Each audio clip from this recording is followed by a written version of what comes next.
House will be in order. All those not having privileges to the floor will please vacate the chamber. Members and guests will please rise as we are led in prayer this morning by Pastor Josh Sowards.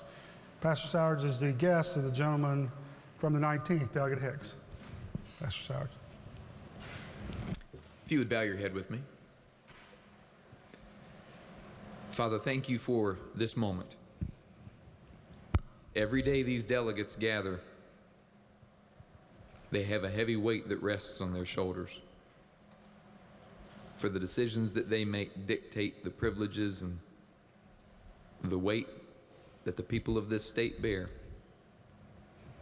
And we are thankful that they're here and willing to bear that weight.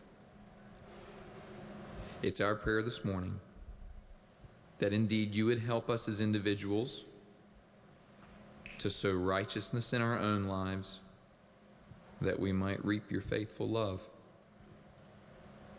Help us to seek you, Lord, until you come and send righteousness upon us like rain. And of all the things that take place here today in this house and on this floor, may humility and nobleness, meekness, and a weighty spirit of self-sacrifice abide. For that was the example that you gave us in your own sacrifice. Jesus, the Son of God, for all who would believe, his death and resurrection for our life, death, and resurrection. Rest here today, Father, and it is in Jesus' name that we pray. Amen. Amen. Members and guests will please remain standing as we're led in the Pledge of Allegiance by the gentleman from the 19th, Delegate Hicks. Ladies and gentlemen, all our guests in the various chambers, please join us in our Pledge of Allegiance. Pledge allegiance to the flag of the United States of America and to the republic for which it stands, one nation under God, indivisible, with liberty and justice for all. Reading of the Journal. Journal of the House of Delegates, Charleston, Monday, February 12, 2018. Chair recognizes the gentleman from the 11th, Delegate Atkinson.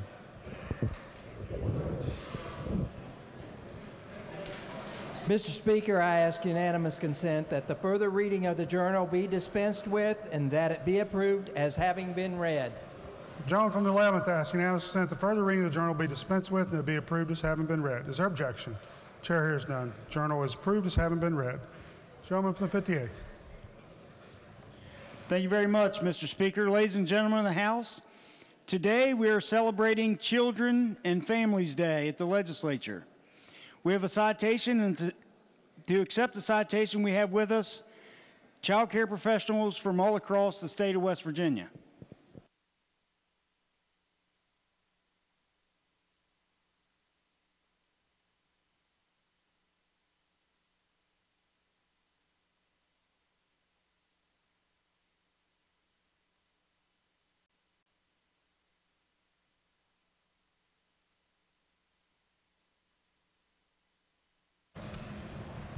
Clerk, please read the citation. Whereas the state of West Virginia has some of the best professionals in the country, these child welfare professionals have dedicated their time to making life better for West Virginia's children and families.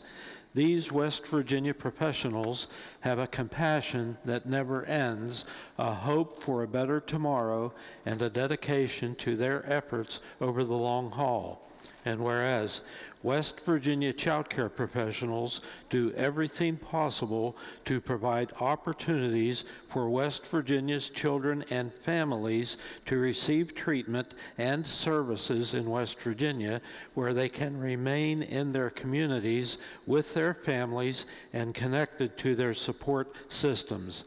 These professionals are regulated by the state of West Virginia through legislation and by oversight of of the West Virginia Department of Health and Human Resources and Department of Education.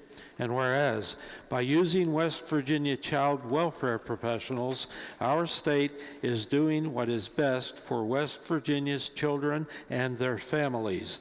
These West Virginia child care professionals deliver services and support to provide for the safety, well-being, and opportunities for children and families to achieve their hopes, dreams, and goals. And whereas these professionals provide family-driven, youth-guided, culturally competent, and trauma-informed care for the citizens of West Virginia. The West Virginia professionals who care for the at-risk children in our state and the organizations that exist to impact the lives of these children and their families provide quality care in our communities. This quality care is provided in a variety of settings, including community agencies, hospitals, residential treatment, family and treatment foster care, educational institutions, and seeks to provide resources and guidance that promotes the safety, well-being, and permanency of West Virginia's children and families. And whereas West Virginia's child welfare providers dedicate themselves to excellence in their profession through licensing, education, and professional development. Therefore, the House of Delegates of the West Virginia Legislature hereby recognizes West Virginia celebrating Children and Families Day and hereby directs this citation be presented. Members and guests will please be at ease a moment while I greet our guests and present the citation.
Gentleman from the 58th. Thank you, Mr. Speaker. Ladies and gentlemen of the House, today we have a citation presentation recognizing the State Cross Country Runner of the Year, Tori Starcher. Tori is here along with her coaches, Jimmy and Hillary Groves, and principal at Ripley High School, Will Hasselfalk. Tori is escorted into the chamber by Delegates Westfall. Clerk, please read a citation. Whereas Victoria Starcher is a student athlete at Ripley High School. Victoria maintains a 4.25 GPA and is active in the community. In the summer of 2017, Victoria established the Ripley Youth Running Club, which promotes basic running skills and physical fitness to approximately 30 elementary-age students on a biweekly basis. And whereas Victoria is a champion cross-country athlete, she started the season with a win at the Autumn Classic. She won the Ripley Covered Bridge Invitational, the St. Mary's Cross Country Festival, the Chick-fil-A Invitational, and the prestigious championship race at the Adidas Cross Country Challenge in Cary, North Carolina. And whereas at Bob Evans Farms in Ohio at the Rio Grande International, Victoria won easily. At the Greater Louisville Classic in Kentucky, she won the championship race. At the Mountain State Athletic Conference Championship, she became the first female from Ripley High School to win a conference championship. She propelled her team to a state tournament berth. And whereas on October 28th at the West Virginia State Cross Country Championship at Cabell Midland High School, Victoria captured the AAA State Championship with the second fastest time ever recorded on the course and a AAA State Championship race record. At the Foot Locker South Regional in Charlotte, she ran a personal best to finish in second place and punch her ticket to the Foot Locker National Championship in San Diego on December 9th. And whereas Victoria finished her high school season undefeated 10-0, her average winning margin was over 1 minute in these 10 races. On 4 consecutive Saturdays, September 9th through September 30th, she won large meets in 4 different states. She is the first female conference champion at Ripley High School, the first female regional champion at Ripley High School, the first female state champion at Ripley High School, and only the 3rd female from West Virginia and the first sophomore from West Virginia to qualify for the Foot Locker National Championship. Victoria is the 2017-2018 West Virginia Gatorade Cross Country Runner of the Year. Therefore, the House of Delegates of the West Virginia Legislature honors and congratulates Victoria Starcher and hereby directs this citation be presented. Members and guests, please be at ease a moment while I greet our guests and present the citation.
Introduction of guests.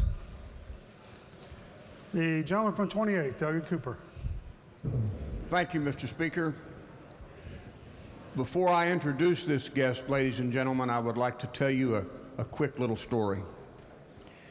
October 12, 2000, the USS Cole was in the port of Aden in the country of Yemen, and it was attacked by 2 suicide bombers. 17 sailors were killed that morning. 39 were injured, including the young man I'm going to introduce in just a moment. But he survived that simply because he had taken 10 steps in another direction, and when he turned, the side of the ship he had just left was gone. I would like to please introduce Petty Officer Ehrenberg from Summers County up in the North Gallery.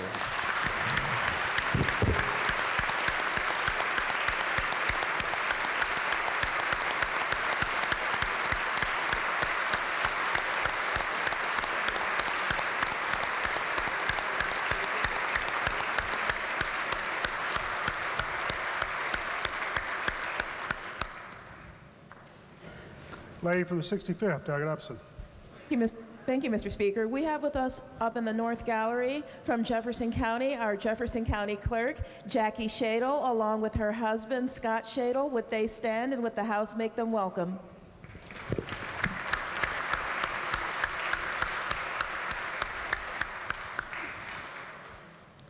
John from 28, Doug Pack.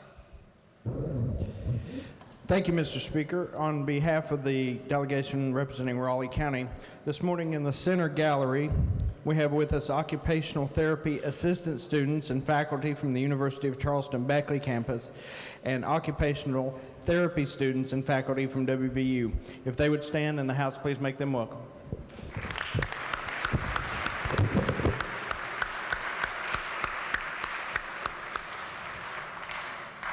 John from the 13th, Doug Higginbotham. Thank you, Mr. Speaker. I have two introductions today. In the North Gallery, we have 4 students from West Virginia State University. If they would please stand. We have Callie Norton, Ryan McDonough, Aaron Neal, and Austin Hatfield, who are here advocating for the campus carry bill and would love to speak with each and every one of you later today. Also, I have a page here from Putnam County, and so on behalf of the Putnam County delegation, I would like to introduce Riley Neal to you. If Riley would please stand. He is escorted by John Mark and Melanie Neal, and he's an 8th grader at Polka Middle School. So please make all of them welcome.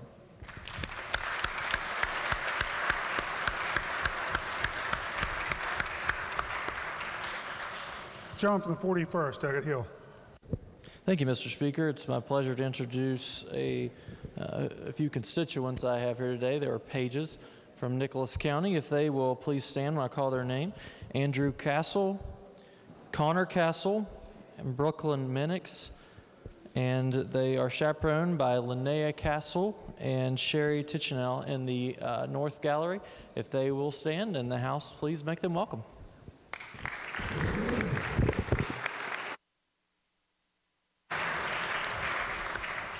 John from the 14th, Doug Butler. Thank you, Mr. Speaker. Joining us from Southern Mason County, Hannon High School, we have joining us in the page program, Sarah Lewis. Sarah will stand and be recognized, and her mom is Teresa Lewis in the West Gallery. Would the House please welcome them?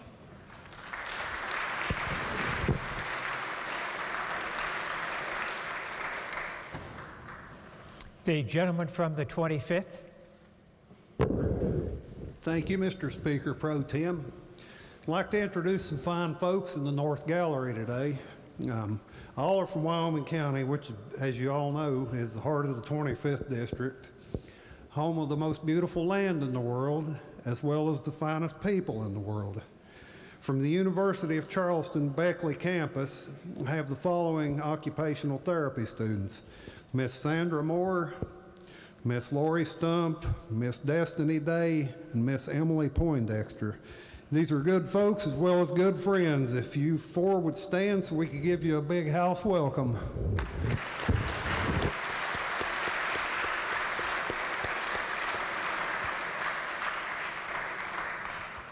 The lady from the 57th. Thank you, Mr. Speaker Pro Tem. On behalf of all the delegates representing Mineral County, we have visiting with us today in the South Gallery, A.J. Root. He is the administrator of the Mineral County Health Department. And in the North Gallery, we have representing the family and, Aging and Family Services. We have 2 very special people, Louis Kitzmiller, who is the Director of Family and Human Resources, and Scott Mowry, who's the Executive Director, but he's also the shaker and mover behind West Virginia Senior Olympics. So if the House would please give them a wild and wonderful West Virginia welcome.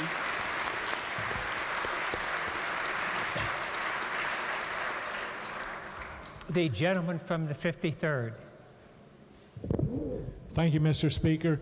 Today I'd like to introduce to you from the most pristine and gorgeous county in West Virginia, Tucker County, and I know there's going to be an argument from everybody about their counties. We have a Commissioner, Lowell Moore. Would you stand and everybody make him welcome?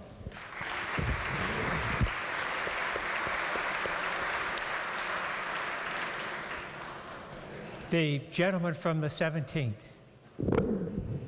Thank you, Mr. Speaker. On behalf of all the delegates from Cabell County today, I would like to introduce in the North Gallery the Assessor of Cabell County, Mr. Irv Johnson, if the House would make him welcome.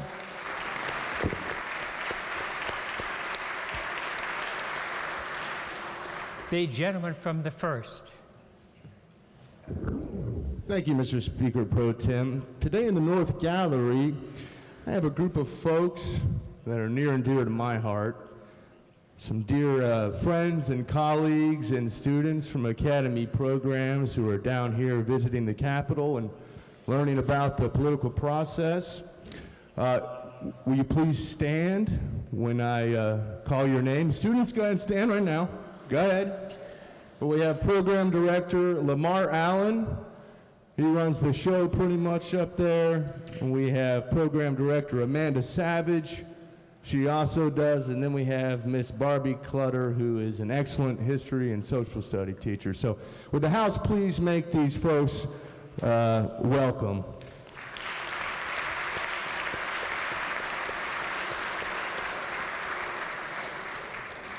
The lady from the 51st Delegate District. Thank you, Mr. Speaker. I'm told that in the South Gallery today, we have students from WVU that are studying science and public policy, and I'd ask that they please stand so that we can make them feel welcome here.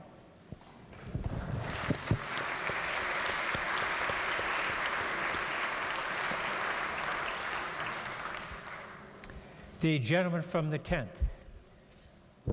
Thank you, Mr. Speaker. Today in the South Gallery, my cousin is with us today, my cousin David from Sistersville, and David is also a candidate for the the 6th Delegate District. Would you please put your hands together and make him feel welcome? Thank you.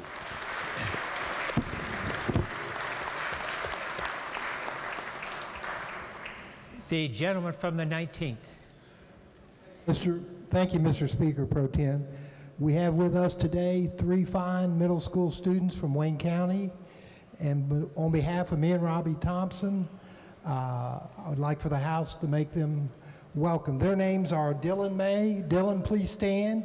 Levi Cassidy and Ethan Allen. House, please give them a welcome.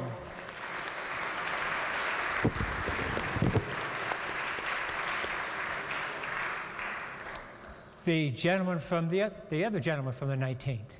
Thank you, Mr. Speaker Pro Tem. On behalf of myself and Delegate Hicks, we have 2 pages from Wayne County, one from Buffalo Middle School, and if they would please stand when I call their name. One is Peyton Davis, and the other one is from Wayne High School, and he is Travis Johnson. He is right here behind me, so please give them a warm welcome.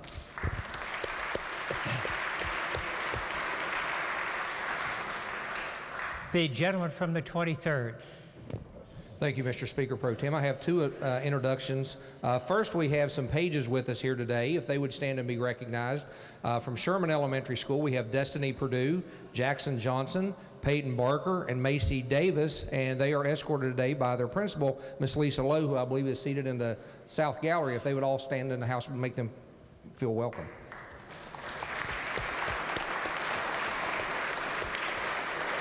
Mr. Speaker Pro Tem, on behalf of the gentleman from the 22nd and the 24th, as well as the gentleman from the 20th, I'm honored this morning to introduce you to you and members of the House, our Honorary Secretary of the State for the day. The Honorary Secretary of State program recognizes high school students from across the state who have been leaders in voter registration among their classmates. I'm particularly proud of these 2 because they come from my alma mater, Van High School. Today we have students Taylor Griffith and Austin Markham, who happens to be the nephew of the gentleman from the 20th, and they're seated in the South Gallery with our Secretary of State, Mac Warner. I would ask that the House please make them feel welcome.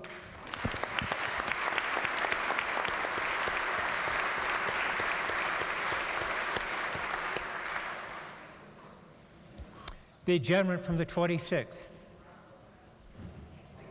Thank you, Mr. Speaker Pro Tem. I think we all understand the importance of occupational therapy, and it is my privilege to introduce some wonderful people from that are students in occupational therapy from the University of Charleston, the Beckley campus, and from WVU. If you'll all stand and be recognized. And thank you so much for being here for what you do.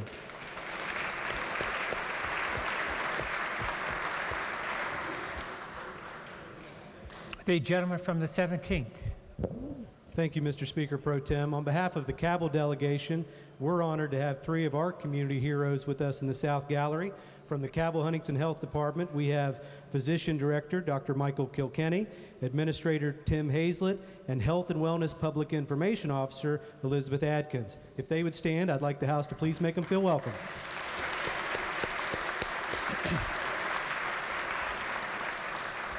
The gentleman from the 34th. Thank you, Mr. Speaker Pro Tem. Joining us today in the South Gallery, if they would stand, please, I'm very happy to introduce Sissy Price. She's our Director of the Braxton County Health Department.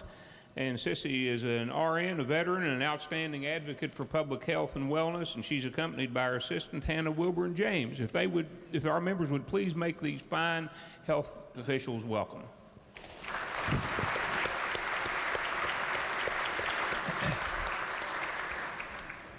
The lady from the 51st. Thank you, Mr. Speaker. When it rains, it pours. I have a couple of announcements.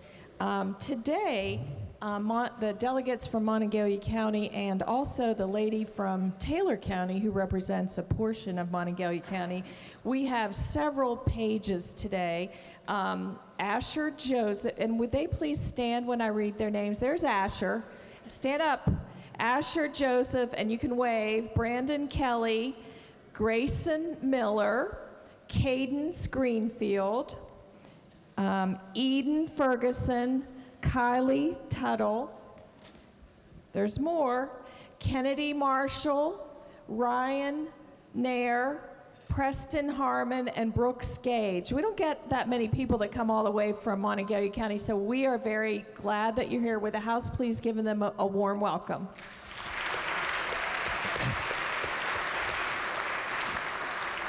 And we have, Mr. Speaker, some other visitors.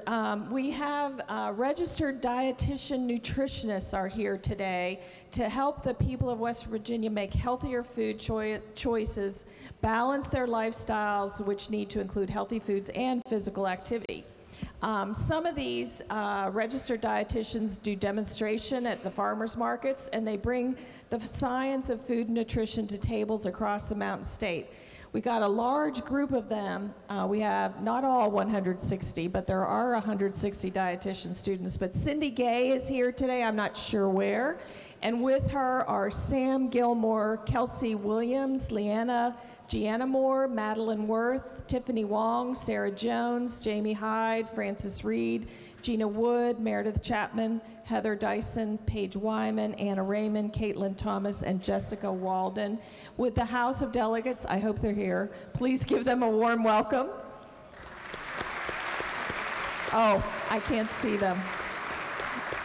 And lastly, Mr. Speaker, we also have some students who are occupational therapy, and Rhonda Whitney is accompanied by some of the students. I'm not sure where they are either, but if they would please stand in the House, give them a warm welcome as well. Thank you for coming today. The gentleman from the 29th. Thank you, Mr. Speaker. We have with us today some very special guests of mine. Would Kristen and Glenn Miller please stand up? And these folks, Kristen grew up in my neighborhood, her and her two sisters, along with my boys, and her parents are dear friends of the family. And I wish that the House would please make my friends up here welcome. Thanks for coming to see us today.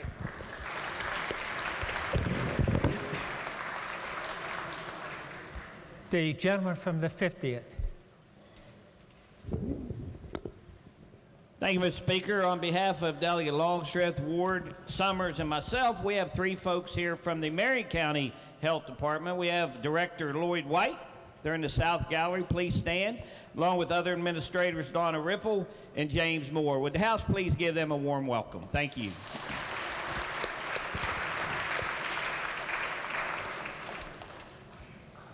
The gentleman from the 44th. Thank you, Mr. Speaker. I have a very good friend here today back in the West Gallery. I've known him all his life, and he graduated from Fairmont State University. He works for the Health Department, the Webster County Sanitarian House. Please welcome George Clutter.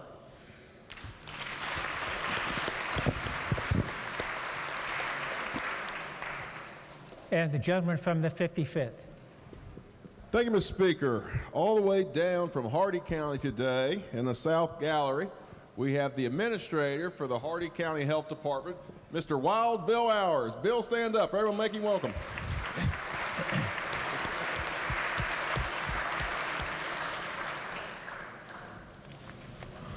Are there further introductions? The lady from the 16th. Thank you, Mr. Speaker.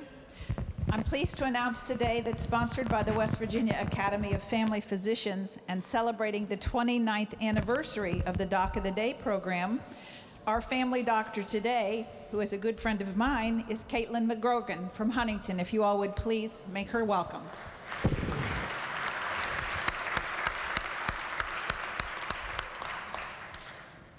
Further introductions. Reports of standing committees. Your Committee on Judiciary has had under consideration House Bill 4343 relating to the delivery of financial statements to bank shareholders. Reports back a committee substitute, therefore, with a recommendation that the committee substitute do pass. Report be received. Your Committee on Fire Departments and EMS has had under consideration House Bill 4330 authorizing county commissions to initiate collection actions for emergency ambulance service. Reports the same back with amendment, with the recommendation that it do pass as amended and that it be referred to Committee on Finance. Report be received and the bill be referred to Committee on Finance. Your Committee on Fire Departments and EMS has had under consideration House Bill 4322 relating to workers' compensation insurance and reports the same back with the recommendation that it do pass, that it be referred to the Committee on Finance.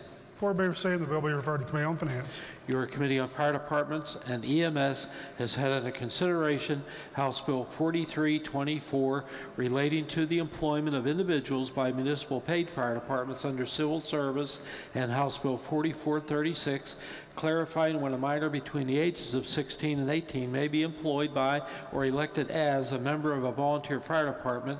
Reports the same back with the recommendation that they each do pass and that they be referred to the Committee on Judiciary. Report be received, the bills be referred to the Committee on Judiciary. Your Committee on Fire Departments and EMS has had under consideration House Bill 4444 clarifying the authority of the State Fire Commission in adopting a state building code. Reports the same back with the recommendation that it do pass and that it be referred to the Committee on Government Organization. Report be received, the bill be referred to Committee on Government Organization. Your Committee on Judiciary has had under consideration Committee Substitute for Senate Bill 163 authorizing DEP promulgate legislative rules, House Bill 4402 relating to the prevention of sexual abuse of children, and House Bill 4462 allowing off-duty members and officers of the Department of Public Safety to guard private property. Reports the same back with the recommendation that each do pass. Report be received. Your Committee on Judiciary has had under consideration House Bill 4473 relating to the use of state funds for advertising to promote a public official or government office. Reports back a committee substitute, therefore, with the recommendation that the committee substitute do pass.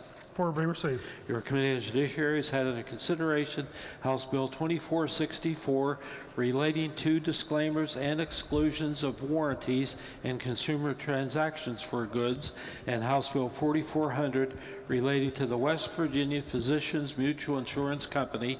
Reports back committee substitutes, therefore, with the recommendation that the committee substitutes each do pass. Report be received. Your Committee on Judiciary has had under consideration Committee Substitute for Senate Bill 165 authorizing DHHR promulgate legislative rules. Reports the same back with amendment with the recommendation that it do pass as amended. Report will be received. Originating in the Committee on Education is House Bill 4619 relating to supporting implementation of comprehensive systems for teacher and leader induction and professional growth. Reported with recommendation that it do pass. Report be received. Reports of select committees. Messages from the executive. Messages from the Senate. The Clerk of the Senate announces the passage by the Senate of Committee Substitute for Senate Bill 272 relating generally to drug control.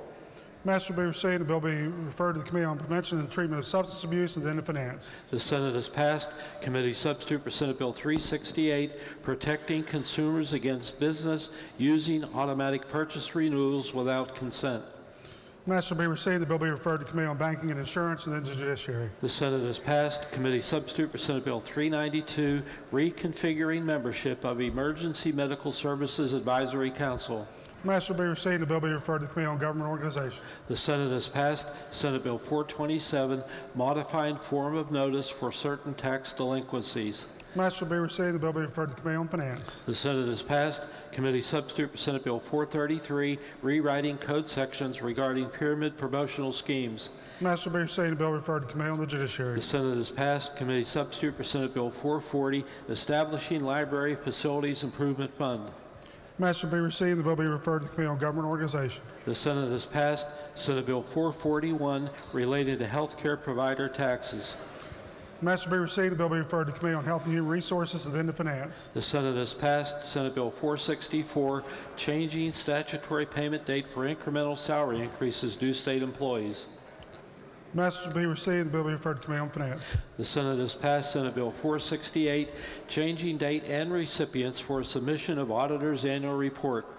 Master will be received. The bill be referred to the Committee on Government Organization. The Senate has adopted committee substitute for Senate Concurrent Resolution 11, Evans Center for Excellence in Aircraft Maintenance. Master will be received. The resolution will be referred to the Committee on Roads and Transportation and then to Rules. Resolutions. House Concurrent Resolution 73, urging the United States Congress to increase the Social Security death benefit from $255 to $1,000. Gentleman from the 58th. Mr. Speaker, I ask unanimous consent that further reading of resolutions introduced be dispensed with, and each resolution be considered formally introduced and referred to the appropriate committee as listed on the chamber automation system. The gentleman from the 58th asks unanimous consent that further reading of resolutions introduced be dispensed with. Each resolution be considered formally introduced, referred to the appropriate committees as indicated on the chamber automation system. Is there objection? Chair hears none. Each resolution will be considered formally introduced and so referred. Petitions, motions, bills introduced. House Bill 4513, relating to Department of Vendors seeking to provide goods and services to the state and its subdivisions. Gentleman from the 58th. Mr. Speaker, I ask unanimous consent that further reading of bills introduced be dispensed with, and each bill be considered formally introduced and referred to the appropriate committee as indicated on the chamber automation system.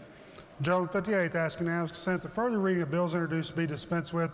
Each bill be considered formally introduced and referred to the appropriate committees as indicated on the chamber automation system. Is there objection? Chair hears none. Each bill be considered formally introduced and so referred. Unfinished business. Bills on third reading. Senate Bill 62, adjusting requirements for hiring school attendance directors. Question for the House is the passage of the bill. Gentleman from the 66th, Delegate Espinosa, to explain the bill. Thank you, Mr. Speaker. Current law requires county boards of education with more than 4,000 students to employ a full-time attendance director, or if they have 4,000 or less students, at least a half-time director and such assistant attendance directors as deemed necessary. Current law also allows county boards of education to, and I quote, establish special and professional qualifications for attendance directors and assistants as are deemed expedient and proper and are consistent with regulations of the State Board of Education, close quote. This bill does not change these provisions. Further, county boards of education may currently employ a person with an administrative certificate who meets the criteria or skills specifically stated in the job posting as an attendance director. However, they may do so only if no one applies who holds an attendance director certificate. Many of our school systems have small central offices where the personnel perform multiple duties. If they post a position and a current administrator who meets all of the qualifications in the posting applies, this bill allows them to employ that person as the half-time director or assistant, rather than be required to reject them and employ an additional central office staff simply because they held a certificate. Mr. Speaker, I urge passage. Are there other members desiring to speak to the passage of the bill? Gentleman for the first, Delegate McGeehan. Will the chair yield? Gentleman yields? Yes. Gentleman yields. I'm just making sure I read this right. Caught me with some peanut butter crackers in my mouth. It's a fighter pilot breakfast, sorry. This grants a little bit more flexibility to the local school boards with regard to these positions. That's the way I'm reading this language. Is that correct? That is correct, yes. Okay, thank you. Other members desiring to speak to the passage of the bill?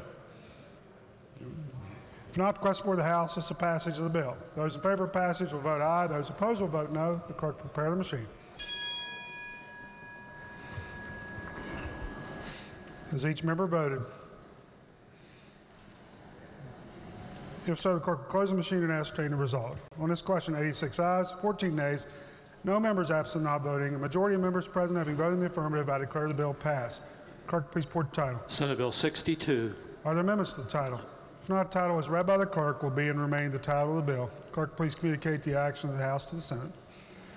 Further bills on third reading. Committee substitute for Senate Bill 267, increasing salaries of certain state employees.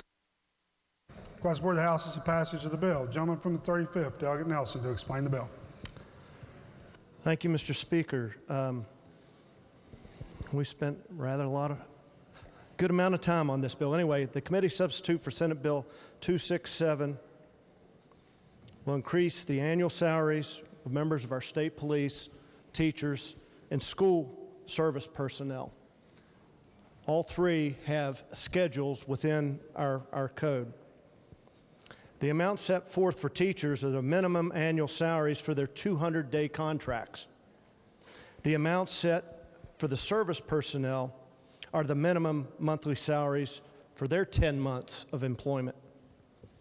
To rehash what we talked about yesterday, in essence, we have 2% for all three categories in this first year, 1% for the state police and service personnel in the second year, and then our school teachers will basically have an extra 2 years, of 1%, so a total of 5% for our school teachers. What that means, in the first year, our state police will get a pay raise of $864 per person. They get it over the 2 years, it's just under $1,300 per person. Our teachers, $808 in the first year, and over the 4 years, salary increase of over $2,000, and that is over and above the regular pay that they get annually according to the step. And then our school service personnel will have an annual bump in the first year, $440, and over the 2 years, $660. And all the increased cost to the state will be $24 million next year.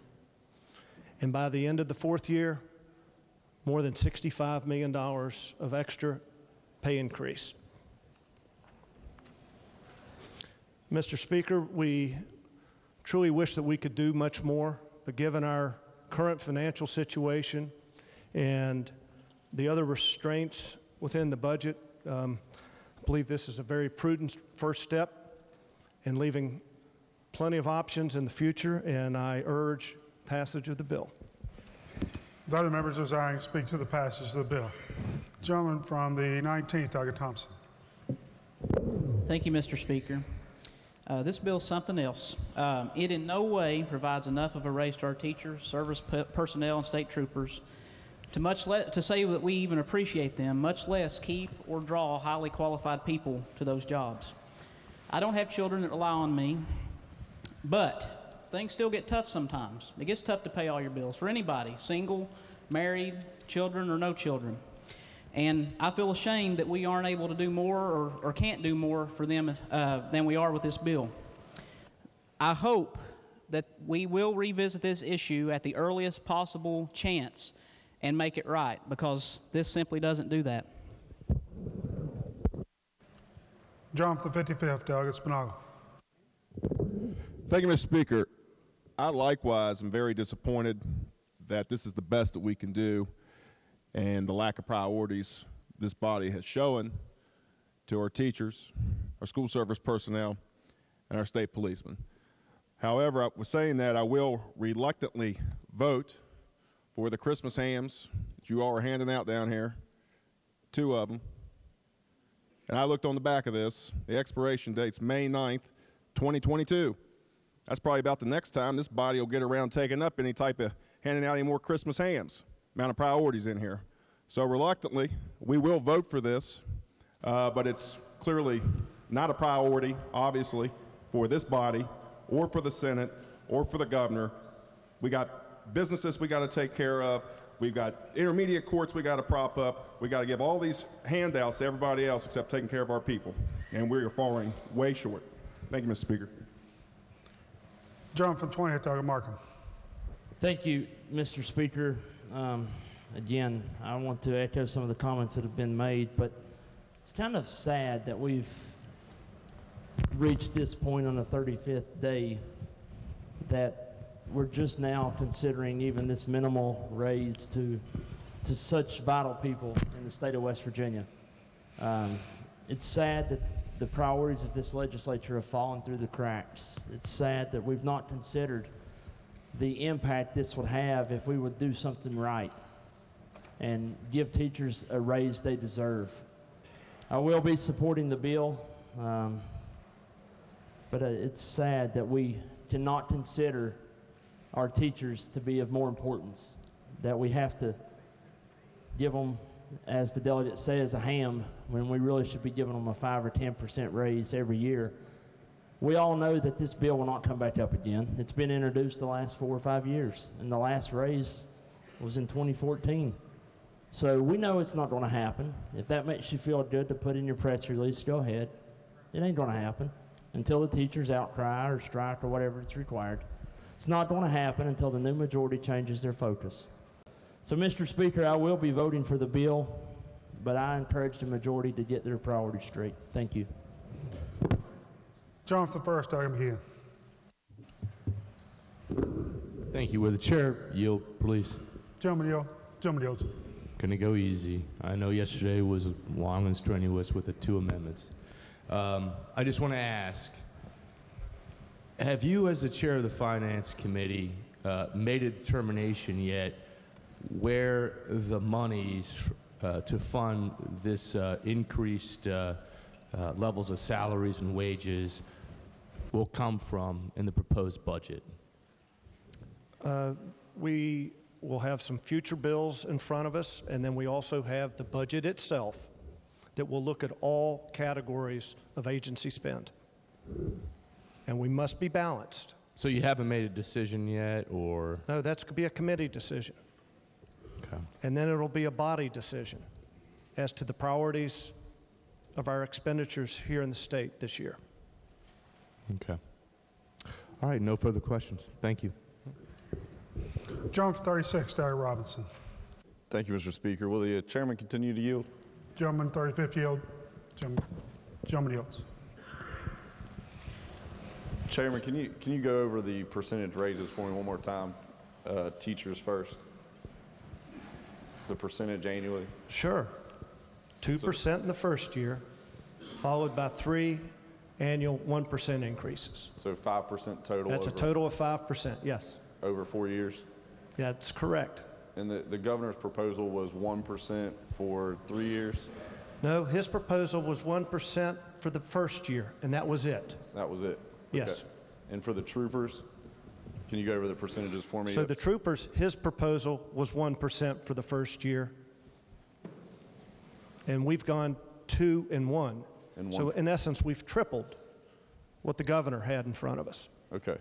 Now, from my understanding and watching the news just like you have, it doesn't seem like the teachers, knowing the plan that we're about to pass, are satisfied and are going to move forward of, just going back to the classroom. It seems they still have some rallies and things scheduled for as early as Saturday or Friday and those kind of things. What's our next step? Do we have another plan that if we can't satisfy the teachers, of what we're going to do next? Well, our next step is one of also putting some money aside for the PEIA.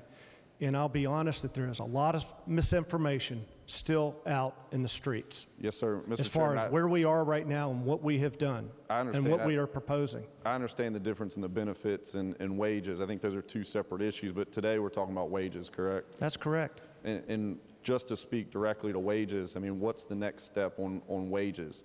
I mean, what else can we do? What else are our other options? Well, I guess our next step is everyone voting green here. Then the bill gets to go to our brethren across the hall who must take action. This is a Senate bill. Yes, sir. And after they take action, if it's not agreeing to what we have, then there would be a conference. If they take action and agree, then it's up to the governor to sign it. Yes, sir. I'm familiar with the process, and well, I'm just somewhat, answering your not question. to your extent. But if we come back here and we send the bill over and it stays at 2, 1, and 1, 1, as it doesn't seem to be satisfying the teachers or public employees and those people. So what else do we have? What other options do we have? Do we have any? You know, that's all speculation, and what we've put here is better than the governor and the Senate to date. Okay. Thank you, Mr. Chairman. Speak to the bill, Mr. Speaker. Gentleman may proceed. I believe, ladies and gentlemen, I believe we have a bad habit in this building, and especially in this chamber, of congratulating ourselves a little early. We've come to substance abuse bills and congratulated ourselves like we solved the puzzle, like we finished everything. And we have that bad habit of getting up and patting ourselves on the back. Today is not a day to get up and pat ourselves on the back.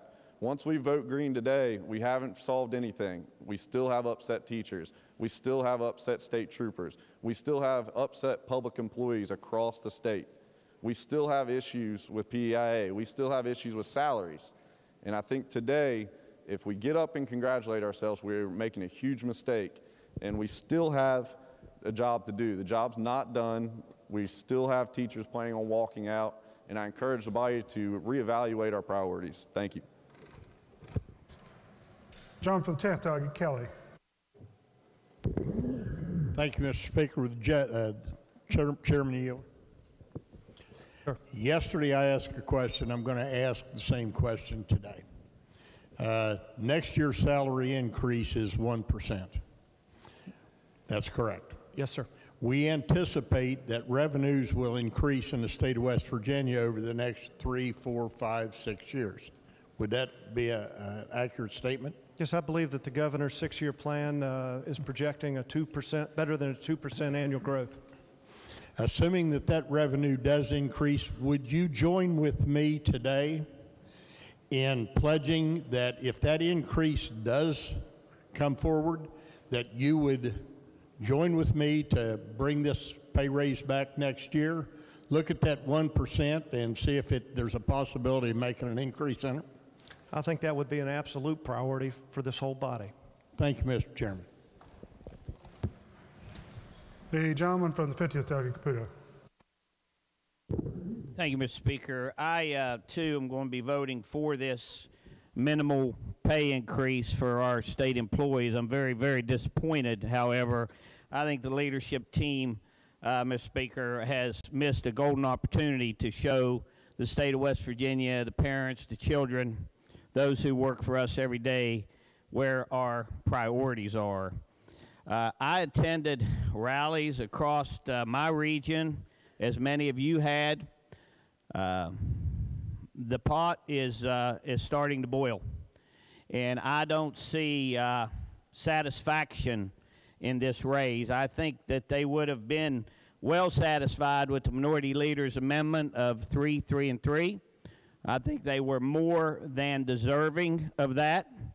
And quite frankly, I agree with my friend from the 55th about the ham scenario. I believe that's what they're looking at this pay raise is nothing more than a Christmas ham and a bonus for them for all their hard work. And they're not happy and they're not satisfied. I predict that we're going to have thousands of screaming state employees filling these halls before we leave town. And I predict that we're going to have to revisit this because they are not happy. And rightfully so. Rightfully so. I believe we've neglected their service for too long in the state of West Virginia. I was proud to support the 333, as many of my colleagues, of all the colleagues on this side of the aisle supported, and some on that side of the aisle. I think we could have averted a lot of problems for the state of West Virginia if we would have adopted that and we would have put our priorities where I believe they should have been. So I'll be voting yes very, very reluctantly. It's just a sad day for all the people that work so hard for the state of West Virginia. Thank you, Mr. Speaker. John for the 60th, Delegate Wilson. Thank you, Mr. Speaker. Mr. Chairman, would you please yield for a question? Gentleman yields. Anytime. Thank you, sir. I appreciate your time. I heard you refer to the increased cost of the increased expenditures required by this bill from $24 million to $64 million. Is that correct, sir? Yes, over an extended period. So it's an investment. If I understand the intent of this bill as coupled with other initiatives that we have, such as the decrease in the inventory tax reduction, other initiatives along those lines, our intent is to provide a sustainable program of pay increases for our employees while investing in and developing the underlying economic structure of the state that will allow for sustainable improvements without increasing the already crushing burden of taxation that's been laid on the shoulders of all Mountaineers, including our state employees. Am I on track there, sir? That's on track. Thank you, sir. I'm grateful. Thank you, sir. I appreciate your time. Speak to the bill, sir. Gentleman may proceed. Thank you. I'm grateful for this opportunity to demonstrate my concern not only for our employees, our state public employees, but also for our employers, the ones who pay the bills, the taxpayers. This is a great opportunity to demonstrate our support, our appreciation for both classes of people, and interestingly enough, our employees are also our employers as taxpayers. So in doing this in a responsible and in a fiscally responsible and thoughtful way, what we're actually doing is we're providing them with that pay increase without then turning around and taking more taxes away from them. I am really grateful for this opportunity, and I would like to add, if you don't mind, Mr. Speaker, that it would be a real shame from my perspective were the professional employees of this state to act in an unprofessional manner by, I believe the term was, screaming in the hallways. We are listening. That's not necessary, and we appreciate their time and their effort. Thank you, Mr. Speaker. Gentleman for 36, Delegate Rowe. Thank you. Would the chairman please help us with a couple questions?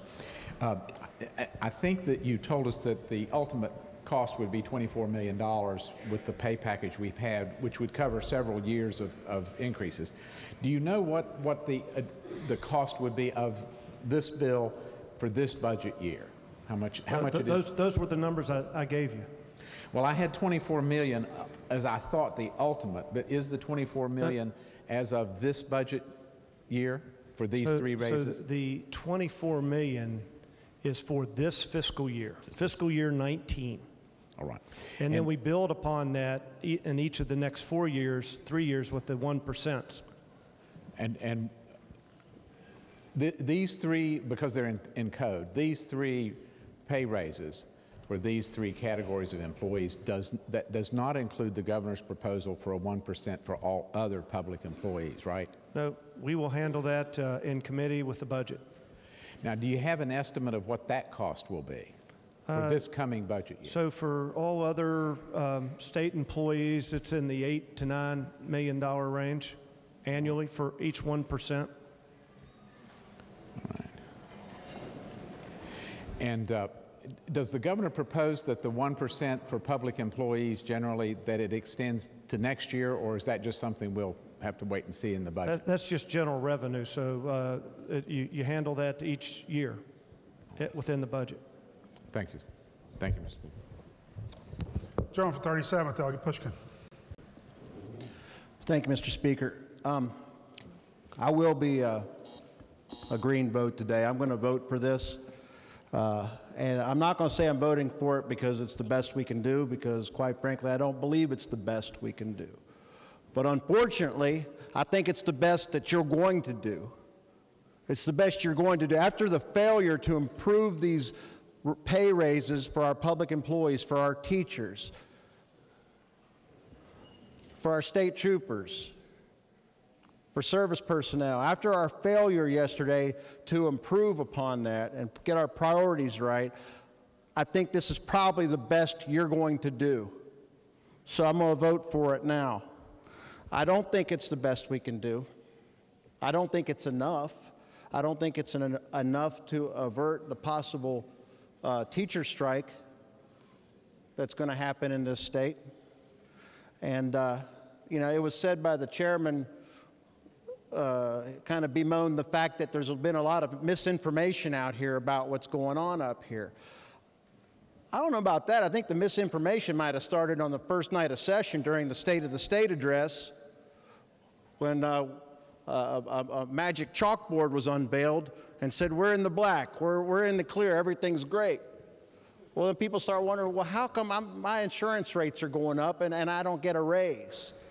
How come the people that are charged with teaching our children, people who are responsible for the future of West Virginia, aren't seeing a substantial raise?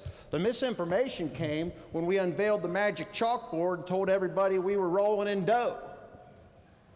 Now juxtapose that next to the talk of a big corporate giveaway, eliminating an inventory tax.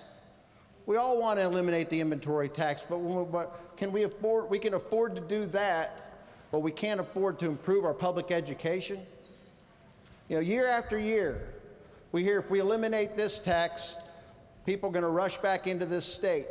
You know, if we get out of this judicial hellhole, people are just going to rush back into the state. They're not going to come here until we have good public schools to teach their children. They're not going to come here until we have an educated, drug-free workforce to work for their businesses. You know, we start by paying our teachers. That's how we improve public education. So is this the best we can do? No. Is it the best you're going to do? Probably. So I guess I have to vote for it. John, for 30-second, Delegate Love. Thank you, Mr. Speaker. Over the weekend, I was shopping at what I call the poor man's Walmart. That's Family Dollar store. And there was a young teacher in there, and he followed me around the store, oh, I don't know, for a couple of minutes. He was trying to get the opportunity to get me in a corner and talk to me, and I knew what he wanted to talk to me, so I made it convenient for him. I said, I may as well get it over with. And he was talking about the strike. He was talking about teachers. And I have to agree with the delegate in front of me that there's a storm brewing out there among those folks. They're going to do something. I don't know whether they're going to do it here at the Capitol or what, but anyway, something is coming along. But what he said was, he asked me, he said, you know, Delegate Love, with no disrespect, he said, your legislature reminds me of then he asked me, he said, you ever read any books about the mine wars in West Virginia? And I said, no, not really. I've maybe scanned over one or two. But he said, your legislature reminds me of Baldwin thugs. It reminds me of back in the teens when the coal miners were trying to get enough money to live on and feed their families and find a way to send one of maybe 5 or 6 children to college and get them an education. He said, you know what I'd like to see you do? I'd like for you and all of your colleagues to live 6 months on my starting salary as a school teacher. He said, I don't know if I'll ever get my school payments back, the college loans. He said his dad had helped him and one of his aunts had helped him, but he said he's still going to have a lot to pay back and doubt if he'll ever get around to paying it all back. But he said the administration reminds me of the operators, the coal operators. He means downstairs, not you guys and us, but he included me in that, and he said, that Baldwin thug, you too, Mr. Lowe. But I thought about it all day long, and it made me wonder, you know, what it would be like for me to pay my bills for 6 months on his salary. And do the things and enjoy the things that me and my wife do with what we make on Social Security. But it made me think, you know, that, I mean, he was serious as a heart attack. I mean, he was looking me dead in the eye, and he says, we're going to do something. We're going to get some money some way. We're going to get some compensation some way, or we're going to do something. And I said, you don't want to do that. He said, well, we have no choice, Mr. Love. He said, we really have no choice. He says, you folks in Charleston are backing us in a corner. And he said, we really don't have any chance. We have to make some kind of a show so you'll thoroughly understand that we don't have enough money to make a living on, particularly guys like me who just went into the school system. And that starting salary was what he was referring to. And I had compassion for him, and I'm sure a lot of you folks have compassion for him.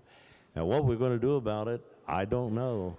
But we should really think it over, because, like he said, there's a storm brewing out there, Delegate, and I hope you take heed to it. Thank you, Mr. Speaker. John from 67th, Doug Moore. Thank you, Mr. Speaker. Ladies and gentlemen, we've heard a lot about prioritization. And just to take a look back, this 2% number has been out in the budget request for quite a while from the governor, Governor Tomlin, first putting that request out. Now, that 2% was not appropriated by this legislature, and that 2% was put out when our colleagues across the aisle were in the majority, and later we were in the majority. Now, I don't believe, by any stretch of the definition, that our colleagues across the aisle weren't prioritizing our teachers. I don't believe that. In 2014, they were able to get together a 1% pay raise that fell short of the 2% that was out there. Now, was this due to a lack of prioritization? No, I don't think that, but paradoxically now we are being accused of not prioritizing our teachers, which I think is just a little bit disingenuous when we're doubling the governor's request in terms of a teacher's pay raise. So we both know that's not true, and a lot of that has to do with this term that we all are, I imagine, familiar with, and that's the mantle of governance, in which we've taken up now as the majority after the abdication of that responsibility by the previous majority to lead this state government. So for me, I think we both want to raise public employees' pay, we want to raise teachers' pay, and the idea that one side doesn't and the other does, I think, is misleading in its narrative and disingenuous. And I'd hope that we can come together in the manner that we did when we voted down the governor's tax increases last year in a bipartisan manner. And why did we do that? Because of prioritization. Now, we were prioritizing the people of this state, the taxpayers, because we do have a responsibility to them as well. And I do want to see these teachers have a pay raise. We have doubled and exceeded the governor's, and we have also met that original 2% that was put out by Governor Tomlin all those years ago and exceeded it. So an idea that we're not prioritizing this, I think, is not true.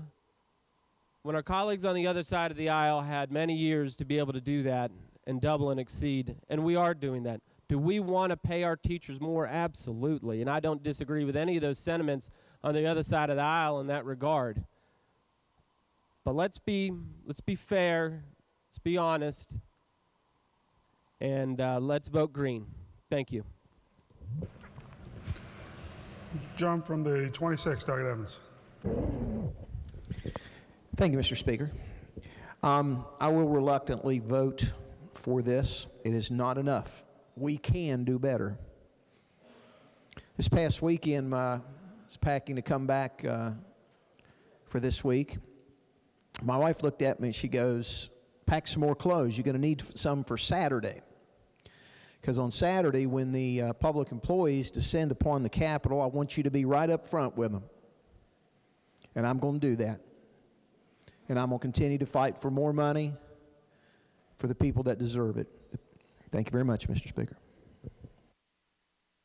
John from the 4th, Doug Farah. Thank you, Mr. Speaker. And I'm going to vote for this today because I have to. It's the only thing that we have in front of us.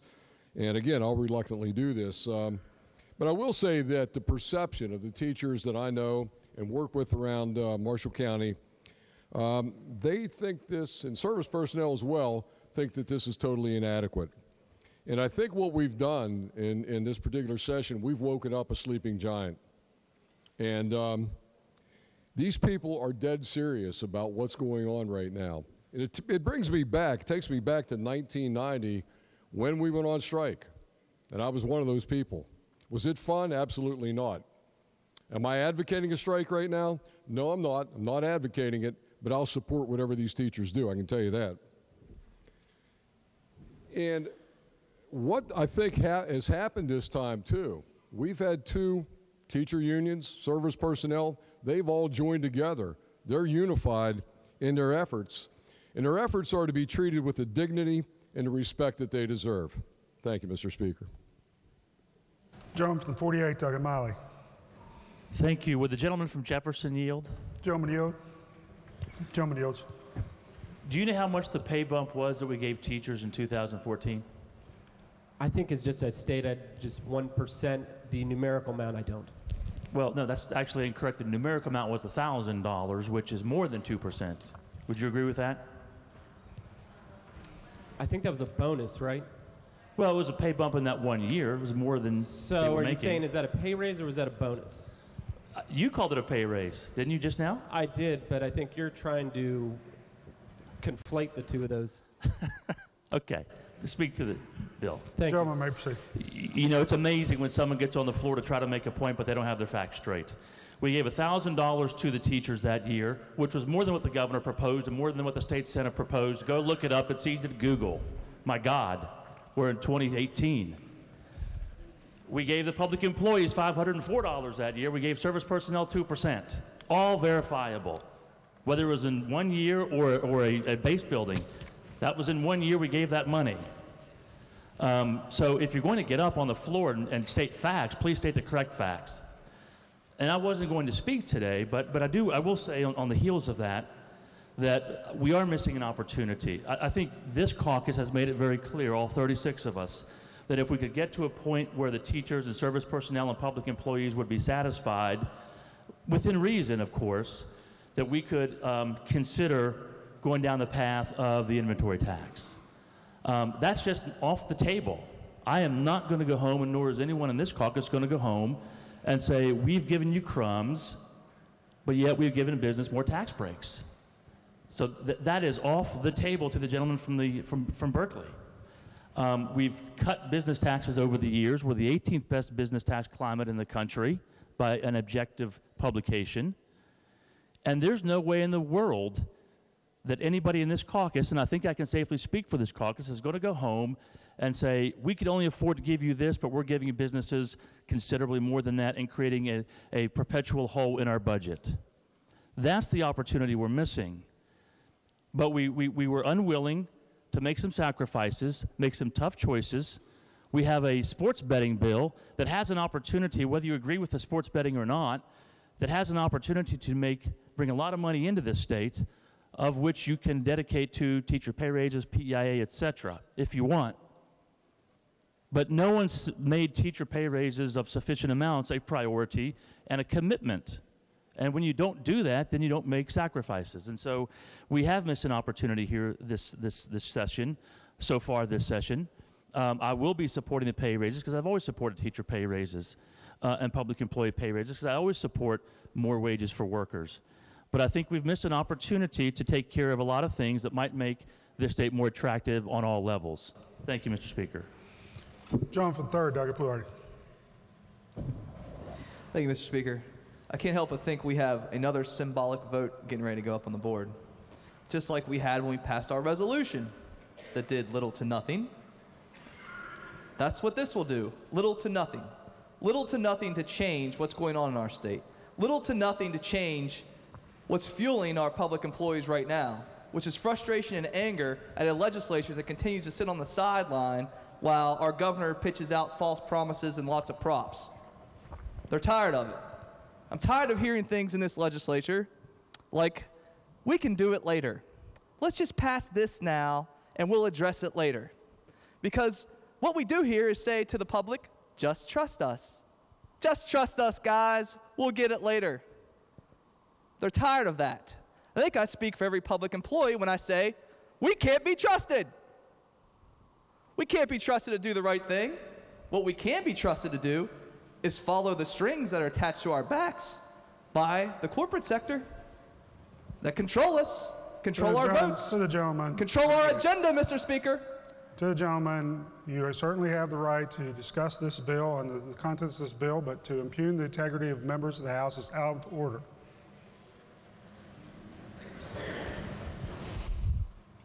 I'll refrain from those comments.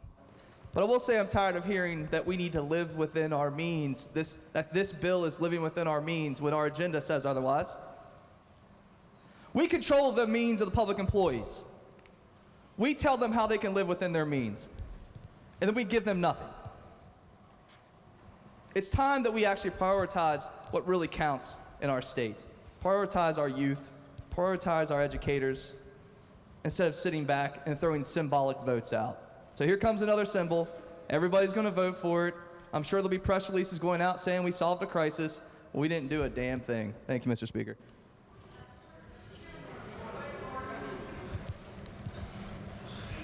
To the gentleman, this is the rules of the House apply to this discussion as in any other discussion. And I'm not going to permit this discussion to become an attack on members or language that offends other members. Gentleman from the first, Doug Tesla. Will the gentleman from the 48th yield a question? Gentleman yields. I want to make sure I get this right. The tax on sports betting. You made the point that you would like to see that earmarked perhaps for teacher raises, etc. Is that correct?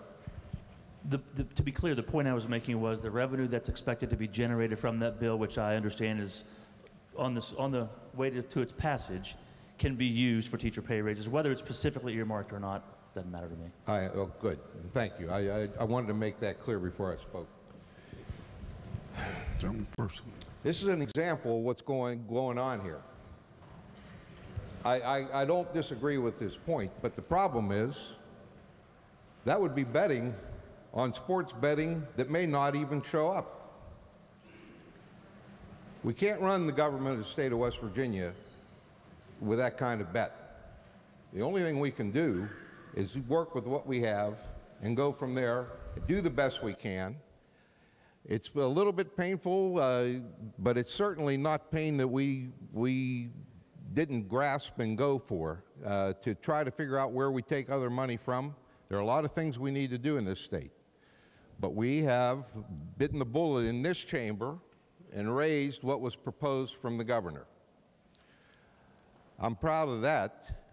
Am I proud that we can't do more? Not so much. I wish we could do more. We just need to get more business in this state and get the state moving. So, you know, this is a good start. It's not the end of the line. So thank you very much, Mr. Speaker. I'll be voting for the bill. Latham, 51st, Doug Fletcher. Thank you, Mr. Speaker. We've had a lot of talk about teachers today, but I want to put a plug in for having an equal pay raise for all state employees. And I'd like to talk about one group of employees that I think are having a very difficult time. We have a lot of social workers who work for the Department of Health and Human Resources, a very large number of them. And our social network system is under stress. I called my child advocacy center today and asked about conversations I've heard about children being sold in human trafficking. And I found out that in my county, which many people think is an oasis, that there are 3 open cases right now. But what the director of my child advocacy center, who has her PhD in psychology and has training as a forensic investigator, said, that's just the tip of the iceberg. She said, you would not believe how hurting our children are who have been involved in the opioid crisis. And I'm not just talking about babies, maybe, who were born addicted. I'm talking about children whose parents are addicted and are being neglected. Those of us on Health and Human Resources know that our kind of normal rate of 4,000 children in foster care has been bumped up by 50%. So we have over 6,000 children who are now in foster care.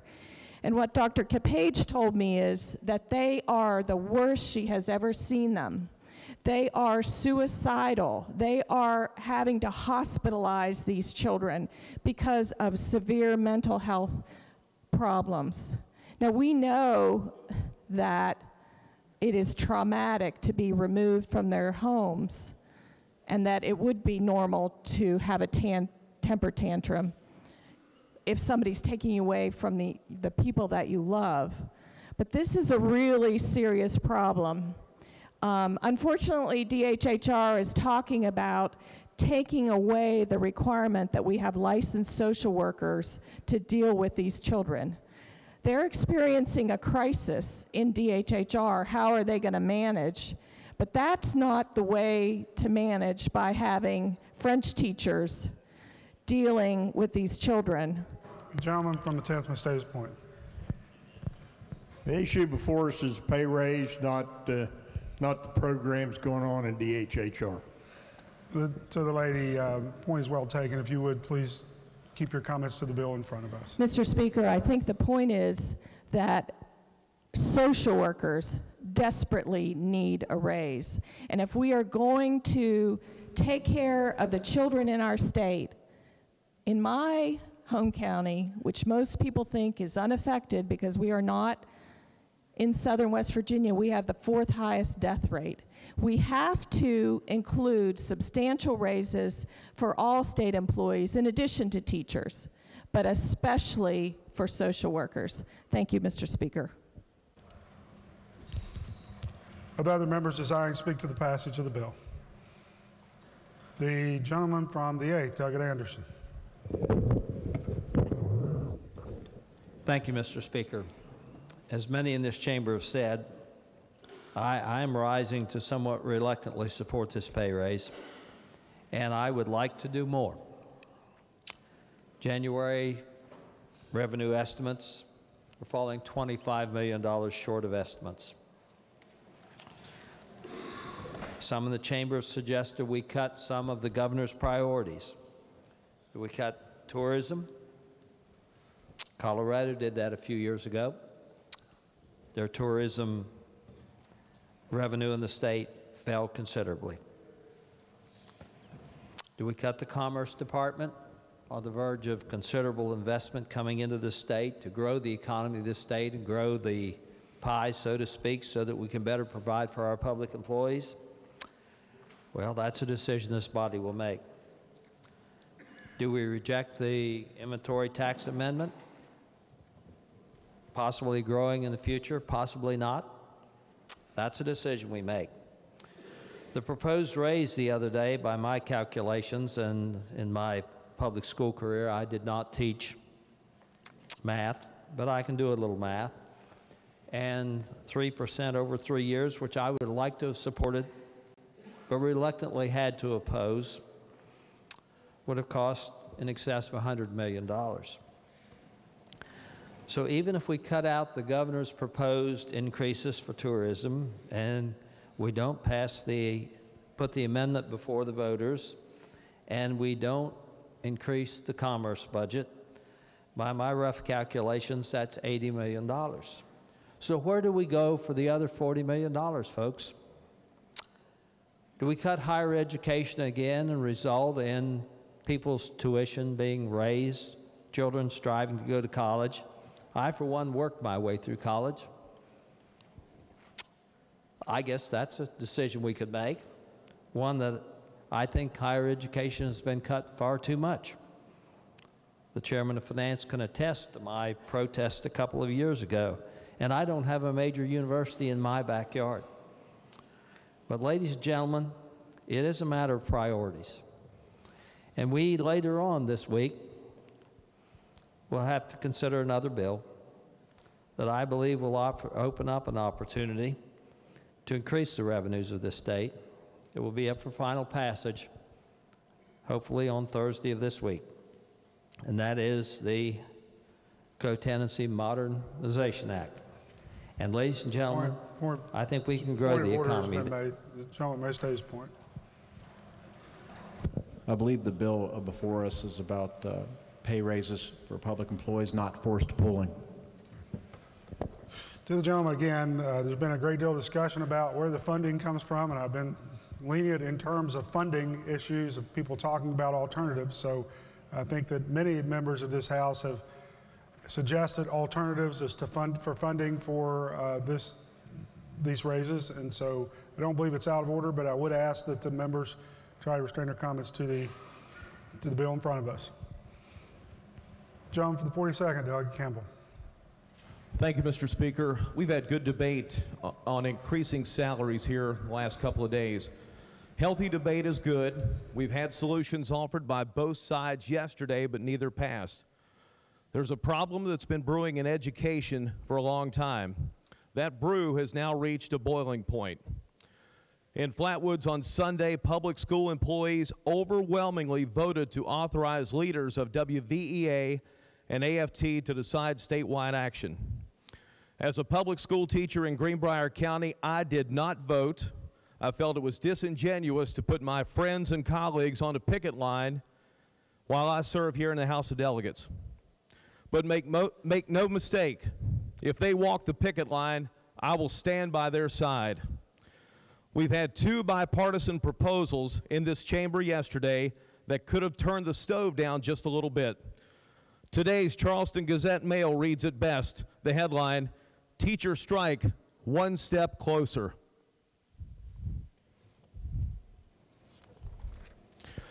We've heard things like living within your means and fiscal responsibility. West Virginia's public employees don't need lectures on fiscal responsibility when many live paycheck to paycheck. What we're doing is kicking the can down the road. We can fix this now, or we can fix it later. But later may come sooner than we think. There are dedicated revenue sources out there that we need to look at now. And everyone here knows what I'm talking about. In this chamber, we have the greatest opportunity we'll ever have to help the people of West Virginia. And if we're not here to help people, then why are we here? Thank you, Mr. Speaker. John, for the 44th, Doug Lynch. Thank you, Mr. Speaker. Ladies and gentlemen, like you've heard so many times, I didn't plan to speak today. I don't even have a clue what I'm going to say, but I'll tell you this. I'm going to try real hard to defend my people in Webster County. The most beautiful in the county in the state is also one of the poorest counties in the state. We don't have any excess levies. We don't have any extra money for the teachers. They get whatever salary that the board allows them to have, or the state. That's all they got to live on. A lot of them are young and new teachers, and they don't get the educated salaries that the people that have more degrees that go on and have longevity pay and all that. They don't get that kind of stuff. They live on the base salary of these teachers.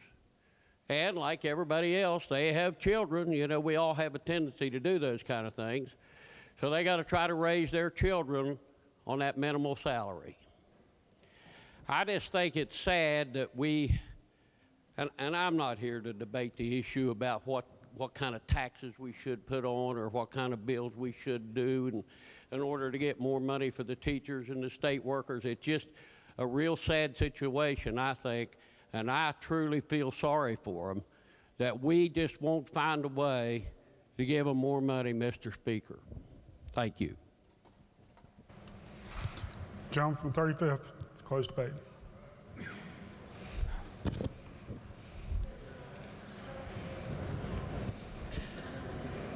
Thank you, Mr. Speaker.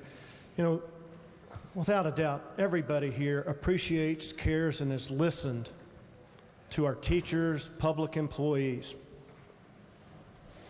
You know, the last 4 years, we've been attempting to control our growth. Our revenues have fallen through. It's been very challenging. We finally have some positive prospects. And look at the first thing that we're doing. We're putting something positive forward. This is a positive step. This is a top priority. We've stepped up and are putting a plan in place that is significantly better than what the governor proposed and has improved over what the Senate proposed. We all desire to do more, and I believe we will be able to do so in the future. Right now, let's all vote green, Mr. Speaker. Question for the House is the passage of the bill. Those in favor of passage will vote aye. Those opposed will vote no. The clerk will prepare the machine.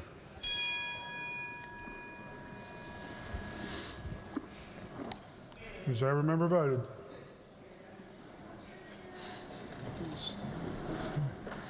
If so, the clerk will close the machine and ascertain the result. On this question, 98 ayes, 1 nay, 1 member absent not voting. Majority of members present having voted in the affirmative, I declare the bill passed. Clerk, please report the title. Committee substitute for Senate Bill 267.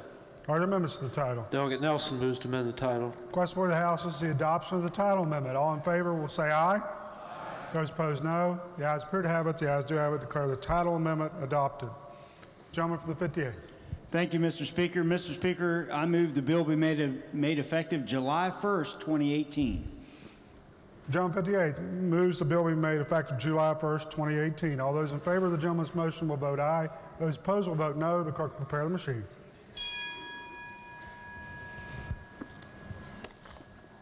Has every member voted? If so, the clerk will close the machine and ascertain the result. On this question, 99 ayes, 0 nays, 1 member absent not voting. 2/3 of the members elected having voted in the affirmative, I declare the bill effective July 1st, 2018. Clerk, please communicate the action of the House to the Senate and request concurrence therein. What purpose, the gentleman from the 42nd Delegate Amber seek recognition? Mr. Speaker, for return second order of business for an introduction. The gentleman may proceed. Thank you, Mr. Speaker. It is with great honor and pleasure that I have a gentleman to my right here that, and I want to use just a moment to go back. 6 years ago when I came down here, I was introduced to this man. And really, he doesn't need an introduction because most of us know him, but he has been a mentor while I was here. He served a number of years. He's here from the 7th. He's a great friend. He's a great friend of the Farm Bureau and the rest of us, someone that I can still ask anytime for advice from. Ladies and gentlemen, former delegate from the 7th District, Woody Arlen.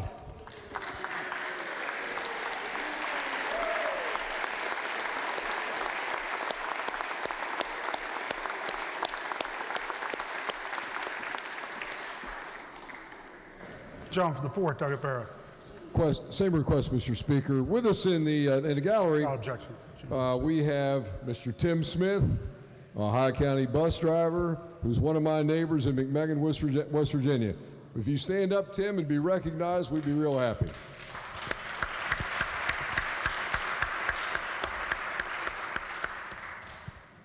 John for 13th, Doug Brewer. Thank you, Mr. Speaker. I would request unanimous consent that all remarks on Senate Bill 267 from the gentleman in the 19th, 55th, 20th, 50th, 37th, 32nd, 26th, 4th, 48th, 3rd, 51st, 42nd, 44th be placed in the appendix of the journal. Without objection, remarks will be placed in the appendix of the journal. If you could get that list to the clerk's office, that would be helpful. Gentleman from the 44th, Doug Lynch. Thank you, Mr. Speaker. Same request. Introduction. I have some very good friends up in the West Gallery. The assessor of Harrison County, Mr. Rocky Romano, and his assistant, Tammy Stonestreet. Would the House please make them welcome?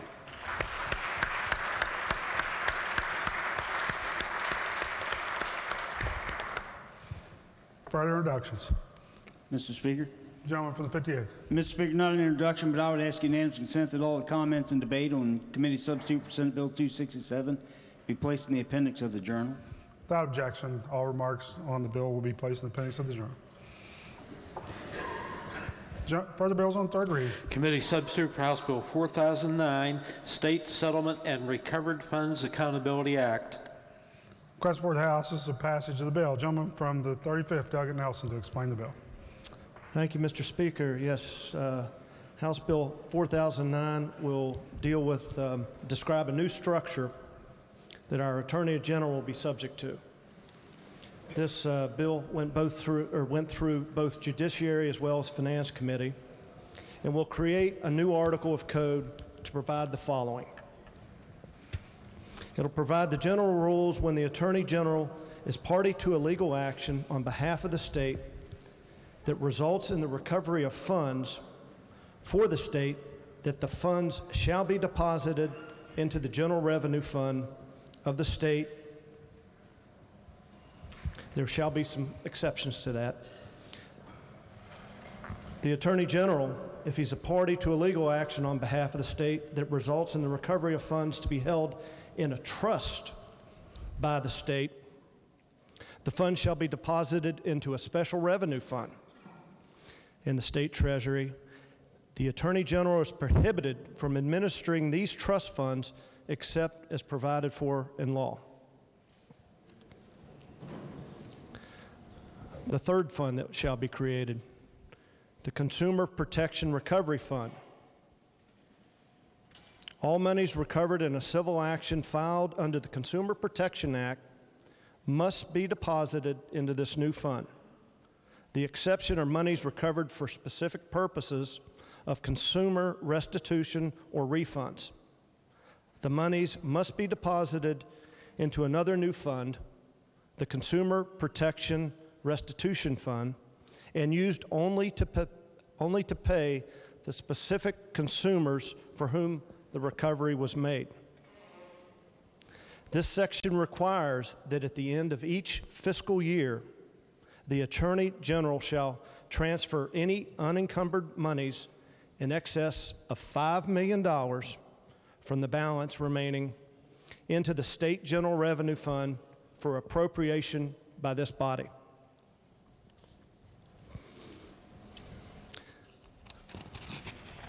Lastly, for the first time, this would require the Attorney General to report to the governor and to the Joint Committee on Government and Finance annually to provide an accounting of receipts and expenditures from each of the Attorney General's funds and describe the final disposition of in-court and out-of-court cases.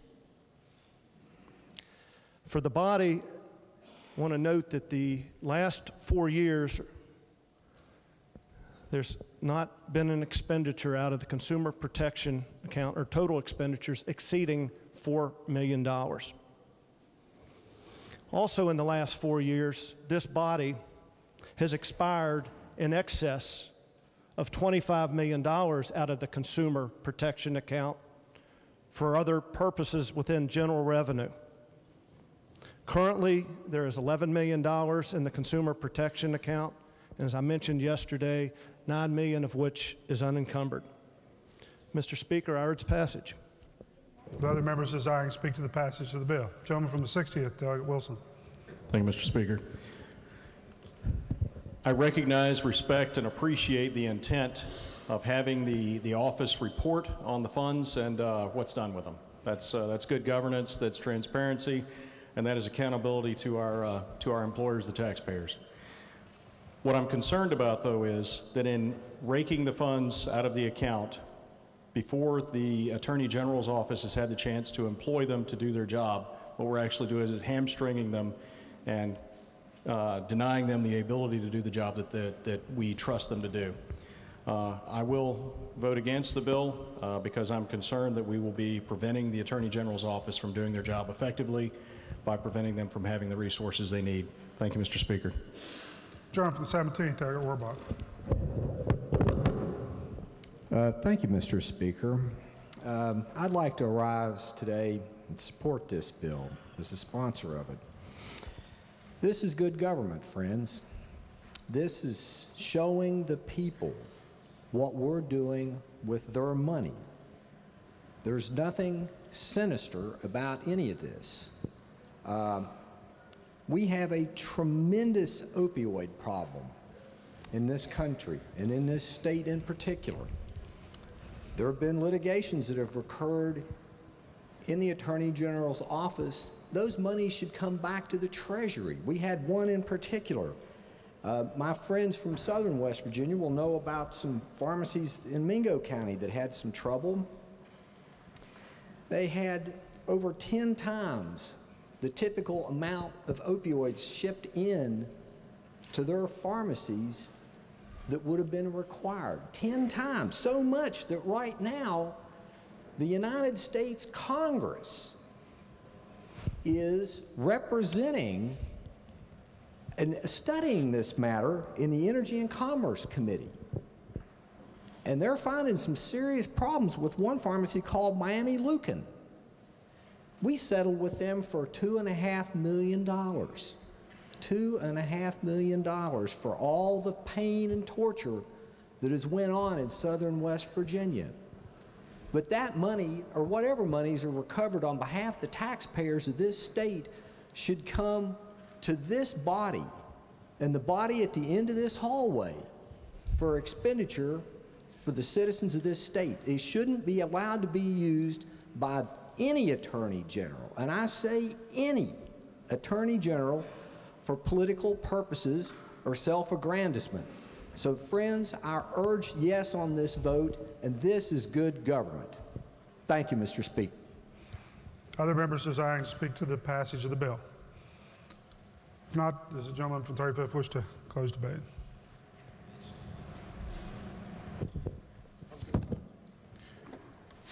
Question for the House is the passage of the bill. Those in favor of passage will vote aye. Those opposed will vote no. The clerk will prepare the machine.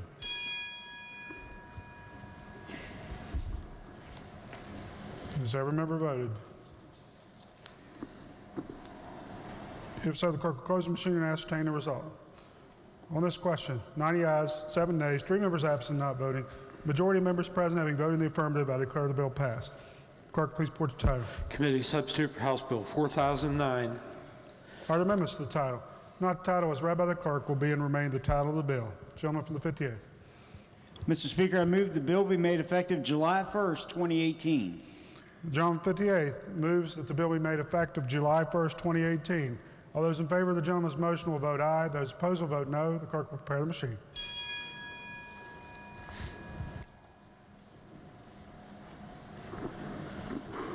Has every member voted? If so, the clerk will close the machine and ascertain the result. On this question, 96 ayes, 1 nay, 3 members absent not voting.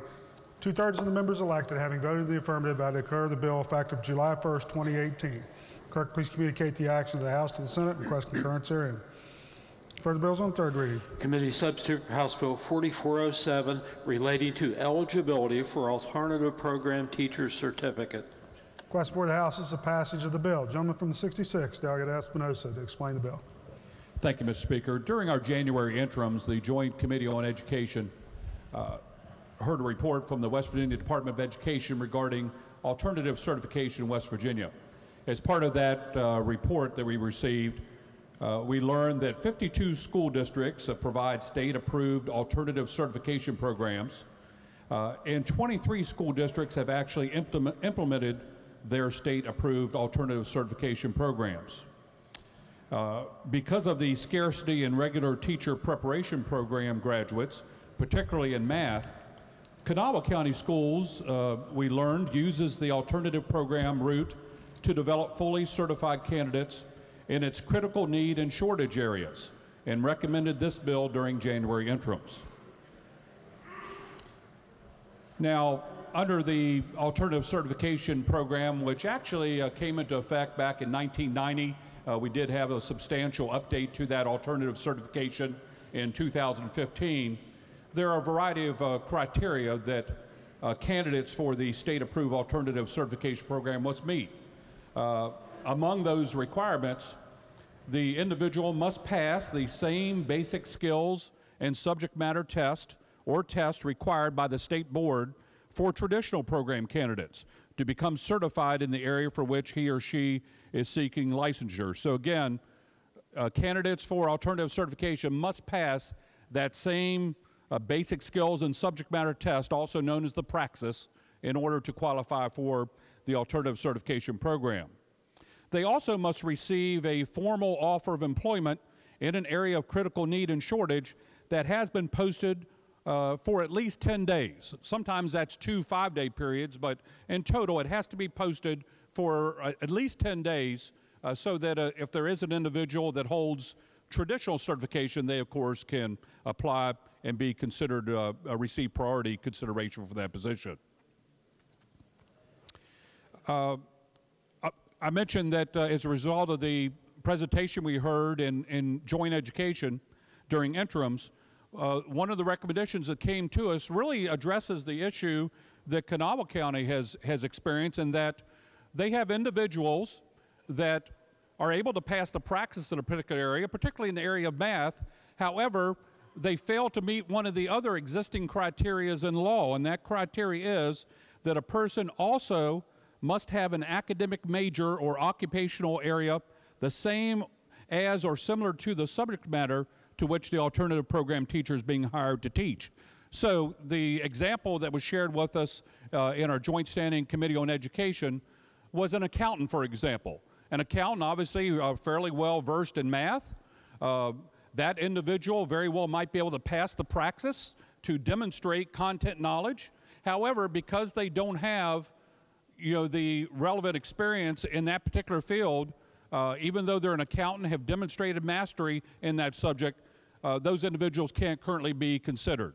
So this legislation before us would address that recommendation we received and allow individuals that meet all the other requirements that are currently in law, allow them to help fill the gap that we know exists, particularly in some areas of critical need.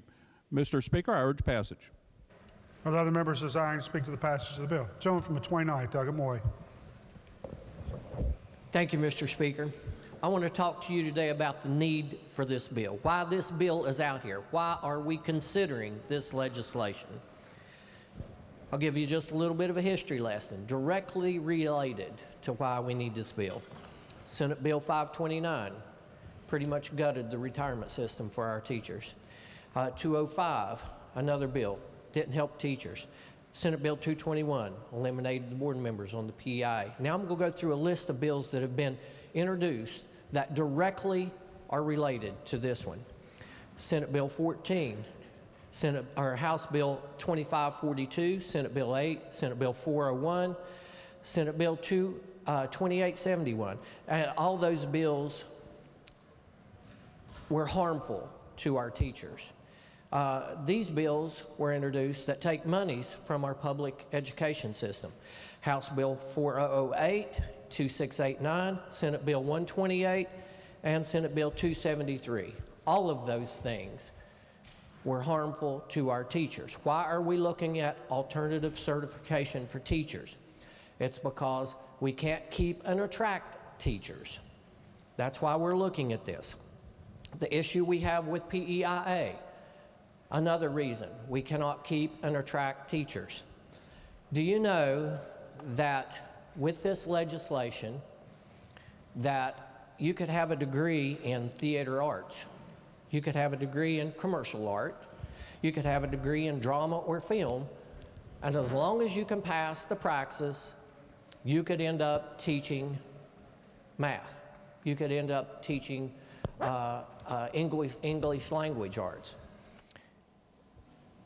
This is another way to devalue the education that our teachers get. They go to school, they go to college to teach. That's their major.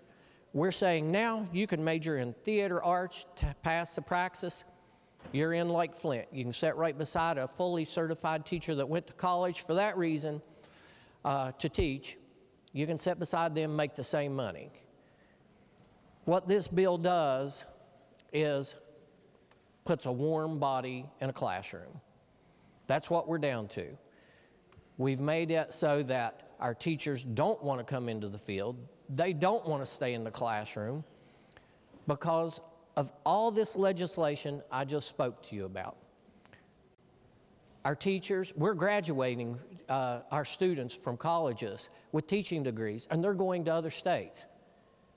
And I pose to you, a lot of this legislation I mentioned to you is the reason why we're having a hard time filling our classrooms with teachers that went to college for the purpose of teaching. This bill will put a warm body in a classroom. But I don't think it's good for our teachers. I don't think it sends a good message to the teachers that we value you and what you do. I'll not support this bill. Thank you. Lady from the 49th, Doug Summers.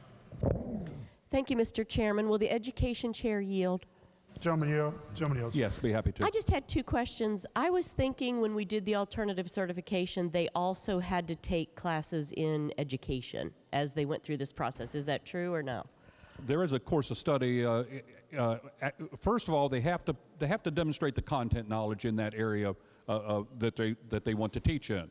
But in addition to that, there is an approved course of study that each county develops, and again, those plans have to be approved by the State Department of Education, that do address issues like classroom management, for example. So it is a pretty comprehensive program that does ensure not only that they have the content, but that also that they do have the other skills or can develop the other skills in order to be an effective teacher. Okay, so they pass that praxis exam, they will take these other classes.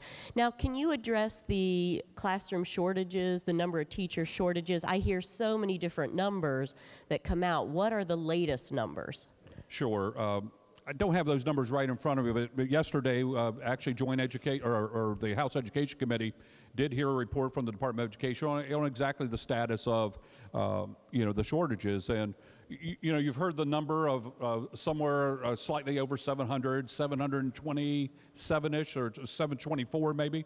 However, what we did find out, and again, I think it was a very good presentation that provided a lot of detail.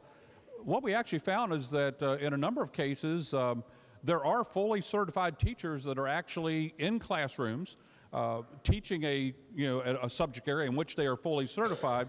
I think somewhere in the range of about 100 fully certified educators that are certified in the subject matter that they're teaching, are in classrooms. However, for a variety of reasons, choose not to be a full-time teacher. It may be a situation where they like the flexibility of being able to teach, during part of the year or other family priorities and so forth. We did hear some of that. And then we also heard that I'd say somewhere in excess of another 100 individuals are certified teachers, but maybe teaching an area for which they don't hold a current certificate. So, we heard that as well. The actual number of, actual vacancies, where they don't have a fully certified teacher, that's not filled by one of those other categories that I just mentioned. There's somewhere around 60 that are truly, not filled right now. Now, clearly, there's somebody in that classroom. However, they struggle in a lot of areas. It seemed like in special needs, for example, that seemed to be an area. Math seemed to be an area also. This bill directly addresses, that issue of where you have an individual that clearly has the content knowledge, that is willing to commit to the program of study in order to become a alternatively certified teacher.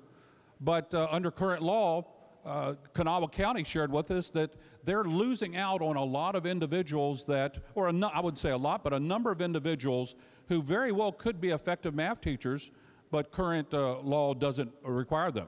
The other thing that I heard that was, I think, quite revealing, it's not as if West Virginia is producing a great number of math teachers, for example.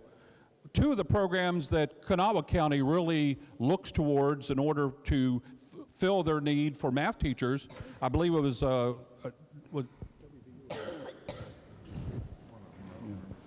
one of them was West Virginia State University, of course, so it was one of the programs that they looked for. I believe the other one was West Virginia University. It could have been Marshall.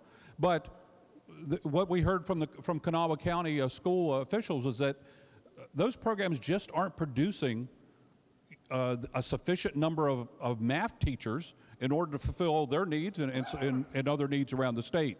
This, again, will help, in some fashion, be able to fill some of those vacancies with individuals, again, that can demonstrate the content knowledge and have committed to this program of study. Thank you, Mr. Chairman. You're welcome. Gentleman from 39, Doug Walters. Thank you, Mr. Speaker. Will the gentleman yield? Gentleman yields. A number of years ago, we lost Union Carbide here in the Valley. We had a lot of mathematicians, scientists, engineers of all types, chemical workers that were highly trained. They would have had an opportunity to teach in our school system under this bill. Am I correct? Well, you're right in that this legislation actually came out of that situation you described. Again, back in 1990, this program was established. The specific issue that, again, I think this bill tries to address is those situations where you have individuals that clearly have skills, like perhaps being able to have a mastery in chemistry, for example, but may or may not have had that specific background. They may not qualify under current law. This addresses that. Right. I want to address the bill. Gentleman may proceed. Ladies and gentlemen, I lived here during that time period when we lost Carbide. And there was a great need in our school system for mathematicians, scientists, chemists, physicists, and they were here. And we couldn't use them. We had the opportunity to develop with that resource tremendous educational opportunities for our children.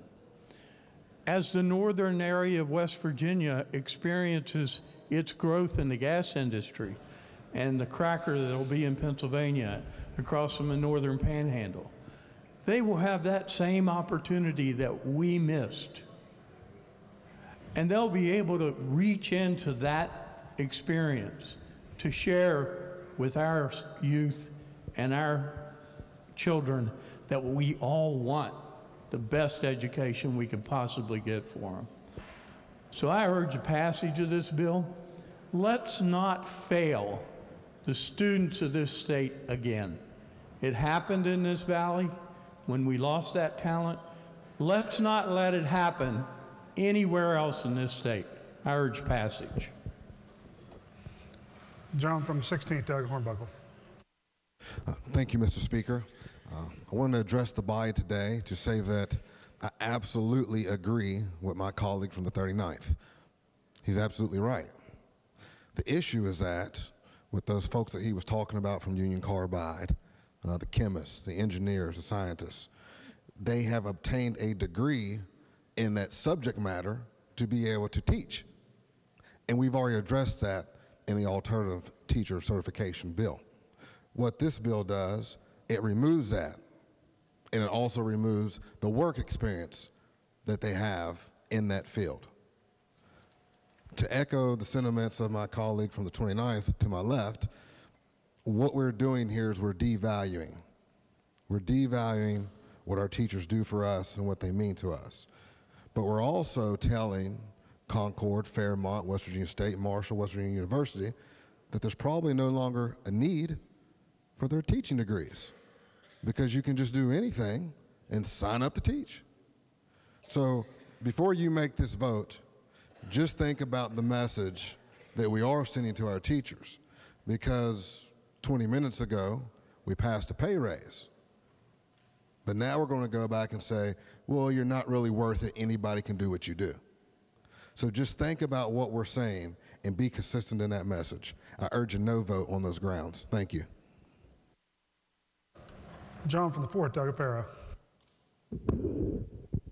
Thank you, Mr. Speaker. Would the chairman yield, please? Gentleman yields. Yes. Thank you, Mr. Chairman. Run me through this again. First of all, they have to pass a praxis. They have to have a college degree. Is that correct? That is correct. Okay. There are a total of 9 existing criteria, and those do include having a bachelor's degree from a regionally accredited institution of higher education. Then they have to pass, again, the same basic skills and subject matter test, commonly referred to as a practice. How do I tell you that? I know you know that. Yeah, very good. And you alluded to the fact that they have to go through a teacher program. And can you tell me how long that teacher program and how rigorous it is?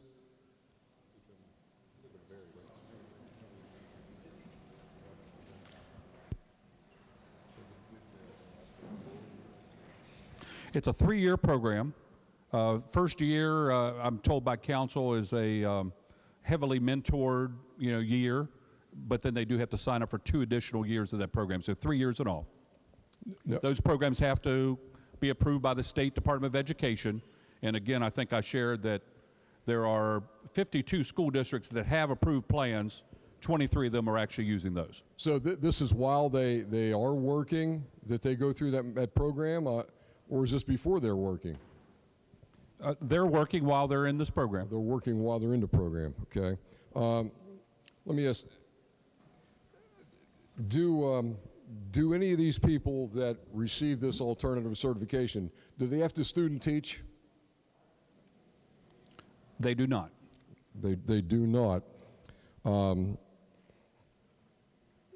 Okay. Just speak to the bill. Gentleman may proceed. Yeah. Again, I think that what we see here, and I'm going to echo the sentiments of my friend from the 16th, this completely devalues teacher programs in the state of West Virginia and for all of us. And I understand the need sometimes to fast track these people, but I think in this particular case, we're moving at warp speed rather than fast tracking. And, also we mentioned Union Carbide, a lot of smart people, a lot of math science people there. But again, put them in a school, okay? And we're not talking about advanced chemistry, and we're not talking about that. Put them in a general science class with a bunch of 7th graders, 6th graders, kids that have behavior disorders, kids that have all kinds of issues, and then let's talk then. I've seen some come in, and actually, you could substitute with the degree now before, as long as they called the certified substitutes first. And I've seen some people come in from industry, they work one day and then out the door they go. So I'm going to be voting against this. John from the 19th, Doug Thompson. Thank you, Mr. Speaker. I just ask unanimous consent to have the remarks by the gentleman from the 29th and the 16th printed in the appendix. Without objection, the remarks will be printed in the appendix of the journal. Gentleman from the 28th, Doug Cooper. Thank you, Mr. Speaker. I rise in support of this bill. We have already debated alternative certification, and we passed it a couple years ago. We passed it in order to give counties the ability to have some other track to get some teachers into their system that they weren't getting from Marshall or from WVU or from Concord. I complained last year that it was not being pursued energetically enough, if you recall, on this floor. And I still think there are a lot of folks out there that would be good employees in a school system if they realized this opportunity was there. Now, this bill today simply says that if an applicant for a job that the county has already looked at, if this applicant wants to get in this program, they have to pass the praxis or the content area test to teach that particular subject. Not totally unlike what it was in 1948 when an 8th grade graduate had to go to the board office and pass a content standard test to teach grades 1 through 8 in the public school system. Now, I think we've all sat around in this body and talked about how much better education was in our youth compared to today. So if you went back far enough, I guess we would have to say Maybe we didn't need college graduates at all, but I submit we do. We do need college graduates. We need people with experience in real life. We need people who can walk in a classroom and start to teach based on the fact that they have passed the praxis. Now, that county that's got this plan in place has 3 years to either get rid of this teacher if they're no good or put them on the payroll permanently. That's a whole lot more than they've got now, in a way, than a teacher coming out of one of the major universities. Schools today are using something called a teacher in residence program, where they put young teachers in the classroom, give them a mentor, and pay them to teach as they complete the requirement for their student teaching. This is not much unlike that, except the county has more say-so and longer in this situation. When I walked in my school board office a couple of months ago, the lady who does the certifications hit me with this question: why is it that we can hire this young man to teach science as a substitute, but we can't get him in the alternative certification program? And I said to her, I thought we could. She said, no, the state has denied our application to put him in that program. And it's because we didn't have this bill in place today. This is a good bill to do what it's intended to do. It's not intended to take teacher positions. It's not intended to slam somebody in the face because they did go through teacher preparation programs. That is not the intention. And if you're standing up and saying that's the intention of this bill, then you're being very disingenuous. I said it. I had trouble saying that word up till yesterday. But you're being very disingenuous, because this is not a wholesale change in education. We have had alternative certification programs in this state, as was pointed out, since 1990. If you're wanting to hiccup over this, then I don't really want you to have a whole big bunch of problems to hiccup over, because it's going to really bother you. Because this is a way to help the counties get teachers in the classroom. And I submit to you, Kanawha County, I believe, says they had 9 or 11 teachers in the alternative certification program. In the county I'm in, we have 1. Monroe County has got the program in place, but they don't have any. And other counties have, we got a chart on it, 1, 2, 3.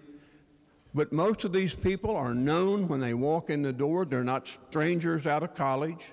They're community people for the most part that everyone knows, and they can be supervised and trained and brought through the ranks to be productive teachers in those classrooms. And by the way, what if they had 20 years in the Navy and were able to move in with some of their life experiences as they taught a bunch of third graders about the world? Maybe that was a good point I should have made a long time ago. But the point is, these alternatively certified teachers are not going to take positions away, and I don't think we have to worry about that anyway with 727 positions vacant. Thank you, Mr. Speaker, but I support the bill. Lady from the 38th, Delegate Graves. Thank you, Mr. Speaker. Would the chairman yield? Gentleman yield. Gentleman yield. Certainly. All right, I'm confused. So I have I have a question. If what our colleagues to the left are saying is true, I'm not going to vote for this bill. I don't want to devalue teachers' education. They go through a lot to get where they are. So my question is, if a teacher who went through traditional certification wanted one of these jobs that was available, would they get preferential consideration for the job? Absolutely. As I shared, I think in response to one of the other questions, all positions, any position before an individual that's been, that has completed or applied for the alternative certification, before they can be hired, that job has to be posted for a minimum of 10 days. Sometimes, as I indicated, it's 2 5-day periods. It's really, really varies. However, a minimum of 10 days, and clearly an individual that has full traditional certification they have preference over anybody that would apply through this alternative certification. Okay, so this is going to help us in those situations where a traditionally certified teacher doesn't want this job. That's correct. Again, you know, we've heard about the over 700 vacancies for a variety of reasons. You know, some folks who are fully certified just don't want those roles. You know, hear a lot of concern, of course, about, you know, those classrooms where we don't have a fully certified person. I think there are about 400, as I recall, about 400 either short or long-term substitutes that may or may not have certification in that field. You know, if we're serious about trying to fill some of those positions, obviously it's a multi-pronged approach we need to take. But when we have individuals who have the background necessary in order to be able to pass the praxis, to demonstrate content mastery, and they're willing to commit to this 3-year program that's, as our colleague from Summers pointed out, is already in place. You know, that's not the question before us.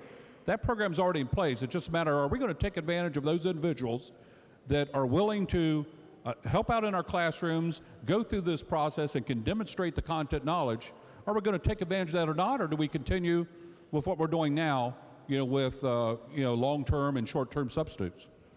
Thank you, Mr. Speaker. You're welcome. Thank you, Chairman. The gentleman from 36, Doug Rowe. Thank you, Mr. Speaker. With the Chair of Education. Gentleman, yes. Thank you, sir. Now, I've been listening to the debate, and I get a sense that the bill I'm looking at is not what's being argued, so I'd like your guidance. It says, as I understand it, that what we're striking from the statute that establishes alternative education, these words, the person no longer will require this. This is what's in the statute and what's going to go. And I'm wondering if there's any other provision that might change this. Have relevant academic or occupational qualifications that reasonably indicate that the person will be competent to fill the teaching position to which he or she would be employed. For the purposes of this section, reasonably, my computer's going crazy on me, indicate an academic major or occupation the same, in the area the same or similar to the subject matter to which the alternative program teacher is being employed. Now, we're going to strike that out of the statute if we vote yes on this, correct? That is right. In essence, you're eliminating that requirement that the person has to have an academic major or occupational area the same as that subject area. So again, they still have to pass they still got to pass the praxis to demonstrate that they have the knowledge. You are correct. We're eliminating that requirement that they have an academic major. And again, it's the example that we heard, and I suspect you heard it there in joint education. You know, perfect example is the accountant who can pass the praxis, is willing to commit to the approved alternative certification program. Kanawha County School can't hire them. They end up just using a short-term or long-term substitute rather than use a accountant who clearly has demonstrated or can demonstrate proficiency in that area. Well, I think that takes us right to the nub. It says to be eligible, all that a person needs is a bachelor's degree from a regionally accredited institution of higher education. Number 2, pass the same basic skills and subject matter test required for the program. So an accountant is an accountant if they you know, can pass the basic test, going to be able to teach physics? You know, I mean, I think that's the issue, is that we're taking out any requirement whatsoever that the person who's being qualified to teach in the classroom has to have something in their background that indicates, what's the language that we're going to strike out of the statute, that they reasonably indicate that they can teach that subject. Now, what we're striking in this bill is that requirement. So really, if you got a 4-year degree, you can probably, and can take that basic test. That's not, you know, it's just a basic test. I don't know how accurate the tests are. You could be put into a physics class or high math class or who knows what. And I think the accountant is a good example. But Are there any other examples where the person... State his point of order. From Kanawha, are you speaking to the bill or are you asking a question? Well, I was asking if there were any other professions that might be good examples, and in particular, what positions or what classes could they teach? It appeared that you were going off onto a speech regarding the bill. I don't mean to, sir. I'll allow the gentleman to, I think he was laying the framework for his question, so the gentleman may proceed. I'm sorry. Thank you. Yes, sir. I think I got the sense of your question. They have to pass a praxis in the area in which they're seeking licensure. So, for example, let's go back to the accountant for a moment. Okay. An accountant, if he or she wants to be a math teacher, they've got to pass a praxis or that same basic skills and subject matter test for the area in which they're seeking licensure. So, if they want to be a physics teacher, they've got to pass a praxis test that demonstrates that they do in fact have the content knowledge required of all other teachers in order to teach physics. Well, now, and it says basic skills, and I don't know how that is, but again, we're relying on a standardized test to tell us whether someone's qualified, whether it's an accountant or something else. And the standard that's in the statute that the bill will strike would require something else, correct? It does. You've identified the area of the bill that your county, Kanawha County, is strongly recommending that we address. The fact that even individuals who can clearly demonstrate they have the content knowledge necessary that all other teachers would have to pass in order to teach in that particular area, they're currently excluded in many cases because current law says you've got to have a degree there. It's not enough that you can demonstrate content knowledge. You've got to have a degree or you have to have occupational experience in that area. In the testimony we heard in both joint education and our education committee was that that's excluding a lot of individuals that they believe could be excellent educators in a field where they can demonstrate that they have that content knowledge. Well, it certainly would make it easier because you don't have to find someone who's ever been a physicist or have a physics degree in order to fill a physics position, correct? Yeah. Today, I mean, the Department of Education, in order to, help under current law, they conduct what's known as a transcript review. They look at that individual's transcript and so forth. So it's still a bit of a subjective process. This is just making it very clear that if they can pass that praxis in that subject area, demonstrate that they have the content knowledge in order to teach that subject, that replaces this transcript review that's currently in law. Thank you, Mr. Chairman. You're welcome. Mr. Speaker, may I speak to the bill? Gentleman may proceed. I think that the members should have a good understanding. What we're doing is taking all the standards out for any kind of background, any kind of occupational experience, any kind of academic experience, and you just go in and you take a couple exams and bingo, you can be certified as a teacher. And of course, I think that we've talked about in the pay bill the fact that the reason we have the problem is that we're not paying adequately. That's why we've got 700 positions that need to be filled. And that's why we need a bill like this if we're not going to pay anybody to teach. And the point is a vote for this bill is basically a vote for that position, for that lack of vision that we've got to pay people decently in order to get them into the classroom.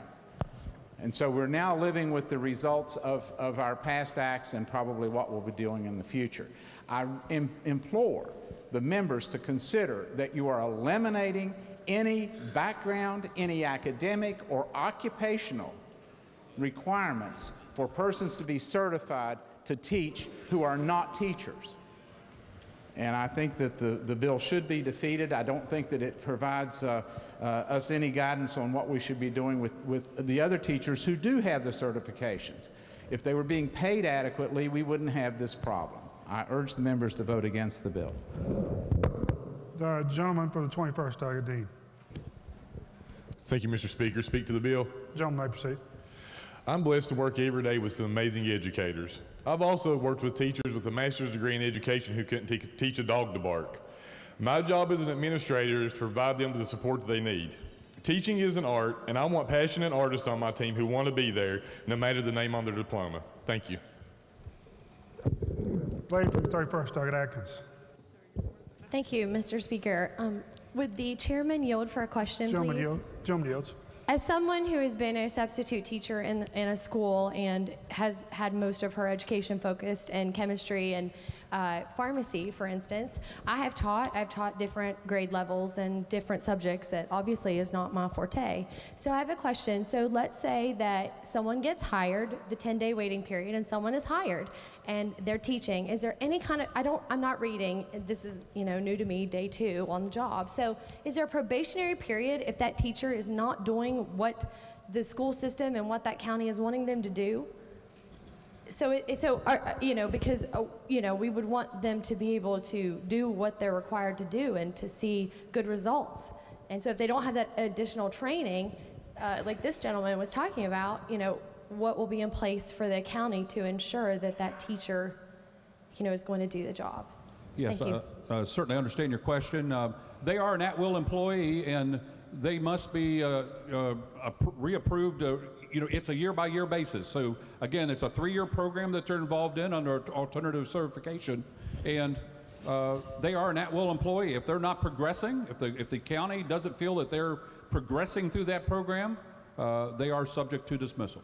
Okay, so it doesn't necessarily have to take a whole year to dismiss them. They can be dismissed within at the county's discretion. I mean, I'm not sure, because I'm not a teacher, how long it takes to determine how well they're truly doing, but I know that my school wouldn't have me back if I wasn't getting through the content and ensuring the students were learning as I was teaching, regardless. I just want to make sure, so when the teacher comes on board, it's not difficult to, remove that teacher from the classroom who's not doing their job. Council advises that during each year of that 3-year program, it's a constant process of evaluation, assessing that individual. Certainly, I think any school system through their programs going to do their best to try to get that individual to successfully navigate through that program. However, there is constant evaluation, and if that individual does not demonstrate to that county's satisfaction that they are progressing, they're not permitted to continue through that 3-year program. Okay, I just don't want the county to have recourse because they wanted to fill the position. But okay, thank you. That answered my question. Thank you, Mr. Speaker. You're welcome. Gentleman from 28, Doggett Pack. Thank you, Mr. Speaker. Will the chairman yield?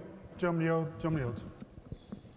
Thank you, Mr. Chairman. Upon the completion of the 3-year course of study, will that teacher be certified just as certified as any teacher that with an education degree?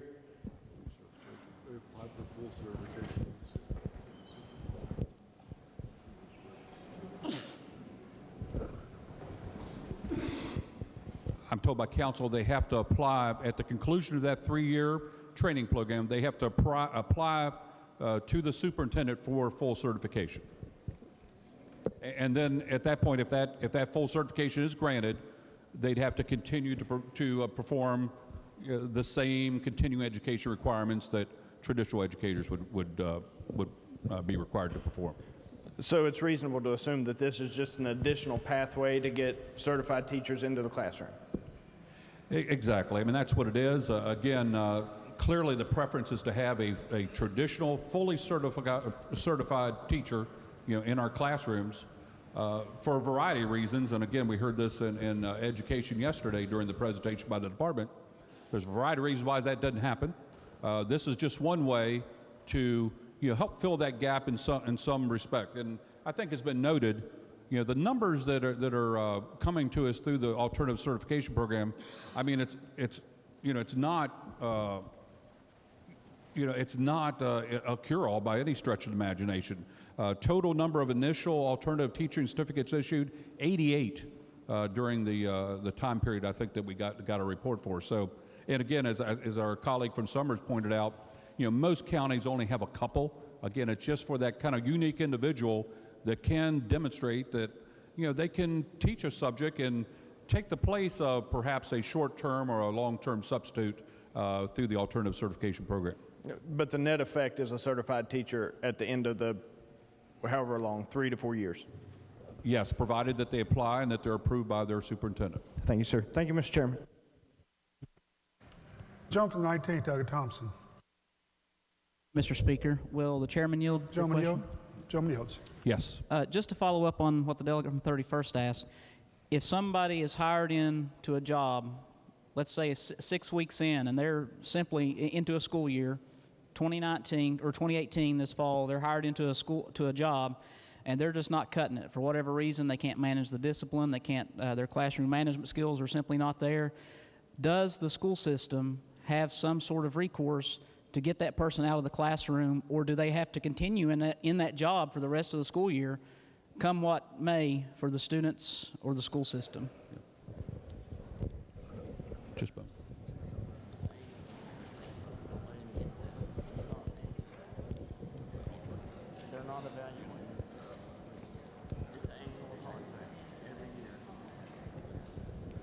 No.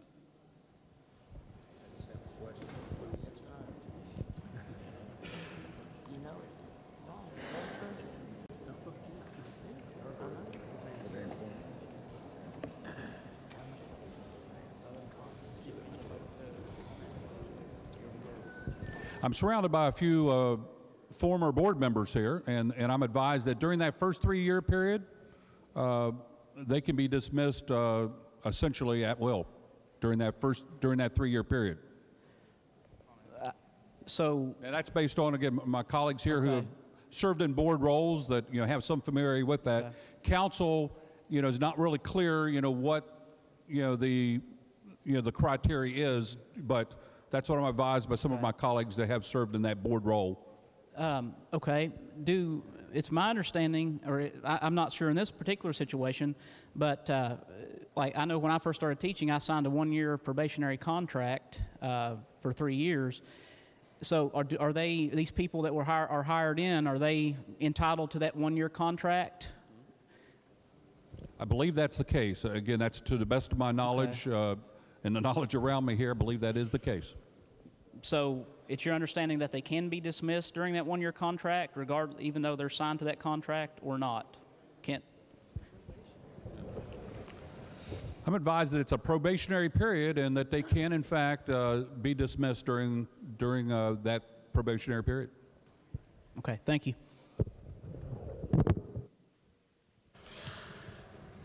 Jump from 63rd, Doug Folk. Thank you, Mr. Speaker. It was after 9/11, 2001, I went back to the classroom as a part-time. And to address something that was just asked, even a teacher with 20 years can be removed from the classroom. As my gentleman here next to me told me, it takes 18 weeks. I walked into a classroom like that because the teacher was removed and finished out the semester I was asked to teach the whole year, but I did not. Look, there are good teachers with 20-plus years of experience, and there are bad teachers, I hate to say, sometimes with 20 years experience. The gentleman that I'm referring to was a local high school. I'm not going to mention the high school because a lot of people would know who it is. But it was a local high school in Berkeley County that a 20-plus year teacher basically was given 2 choices. Retire, because he was eligible for retire, or we're going to fire you. So you can find examples, the most horrendous examples of people that, like for the example, the question about somebody without any teaching experience coming into the classroom, and in 6 weeks, they've lost control of the classroom. You can find it with a novice. You can find it with a 20-year teacher. These are all just salacious arguments to try to scare people. But I'll tell you one example of a gentleman that was an excellent teacher and is an excellent teacher. As a matter of fact, I think he's back to teaching in Berkeley County. He was a National Merit Scholar, went to WVU, got a degree in biology and chemistry, I believe. But he is an excellent science teacher in Berkeley County. And, of course, under this program now, he could and literally he got out of teaching, because my wife was similar to him in the sense that she had a science degree and went through what they call the MAT. At the time, they had a joint program between Marshall and Shepherd College to get a master's in teaching. She did the old alternative certification. We didn't have children at the time. We could afford it. My friend, however, by the time he thought about doing that, he had children and a family, and it was very difficult for him to go out and go to school while having a family. He left teaching for that reason. Berkeley County school system lost one of their better teachers for several years because of that. I think we ought to look at, and I've got so many examples. I mean, everybody, first of all, it's not a simple basic skills test. It says and subject matter, so you have to have the subject matter. And we're doing ourselves a disservice when we have people with physics degrees, electrical engineering degrees, civil engineering degrees, chemical engineering degrees, economics degrees, biology degrees, chemistry degrees, and telling them, and maybe 10 or 15 years of real world experience, and not letting them go into the classroom and say, no, it's not a math degree, so you can't teach math. I can't believe we have such long debates with so many critical issues in the state, and we're worried about trying to keep the most extreme possibilities out of the classroom. When I just told you of an example of the most extreme possibility coming from somebody that with 20 plus years, enough time that they could have retired. Thank you. John from 16th, Douglas Hornbuckle. Thank you, Mr. Speaker. Would the gentleman from the 63rd yield for a question, please? Gentleman yield. Gentleman yields. Yes, and I say my friend because that's true. We actually hang out outside the Capitol. But I'm really wondering, did Berkeley County allow you to teach? I taught in Berkeley County for 2 years, full time, and I went to. I believe the gentleman's question seemed to have a somewhat of trying to impugn another member, and okay. It's accurate, Mr. Speaker. Well, I mean, I don't know what you're trying to ask, but I studied, and I was about ready to graduate from Shepherd with an education degree. Since you want my life story, I'll tell it to you. No, thank you, with Mr. all Speaker. due respect, since he asked, Mr. Speaker, it's relevant. Well, I was ready to student teach in 2.5 to 3 years at Shepherd, but I had 2 years of football left.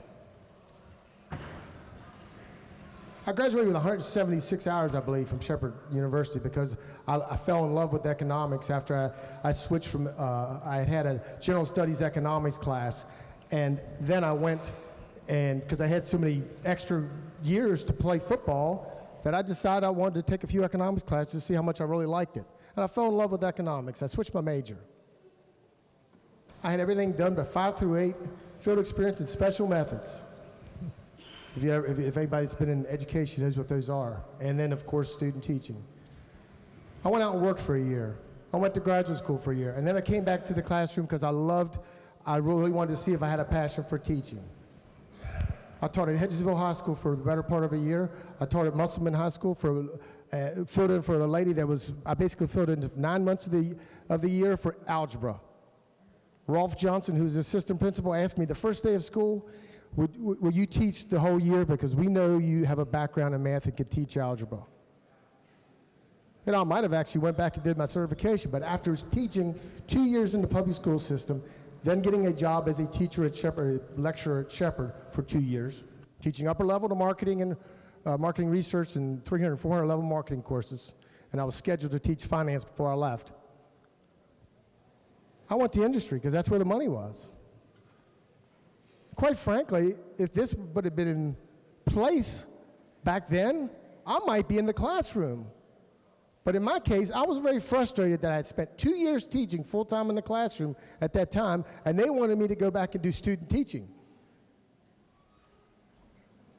That's the insanity of some of the way we do things in government. We say that somebody that has experience, great experience in the classroom, but we want you to go back and get your master's degree and then go spend a semester, this is the way it used to be, a semester student teaching for nothing.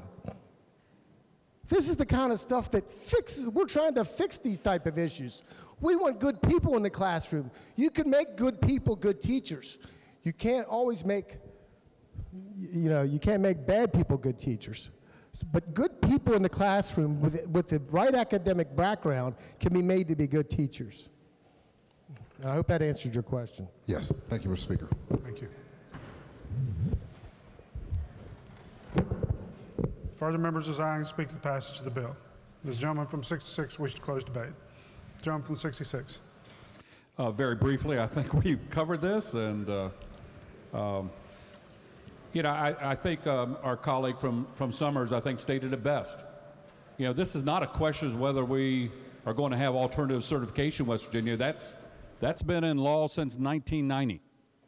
The question is, do we take a step that's been presented to us by our school district officials, particularly in Kanawha County, and help fill some of these vacancies that we hear so much about with individuals that can clearly demonstrate that they have the content knowledge and the commitment to becoming certified teachers.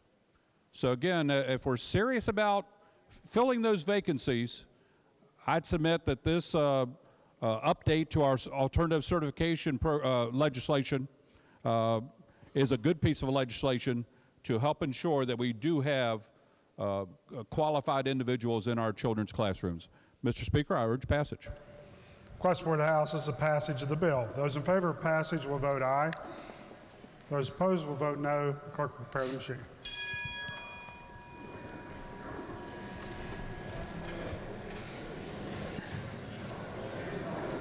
Has every member voted? If so, the clerk will close the machine and ascertain the result. On this question, 50 ayes, 48 nays, 2 members absent not voting. Majority of members present having voted in the affirmative, I declare the bill passed. Clerk, please report the title. Committee Substitute for House Bill 4407. Are there amendments to the title? If not, the title as read by the clerk will be and remain the title of the bill. Clerk, please communicate the action of the House to the Senate and request concurrence therein.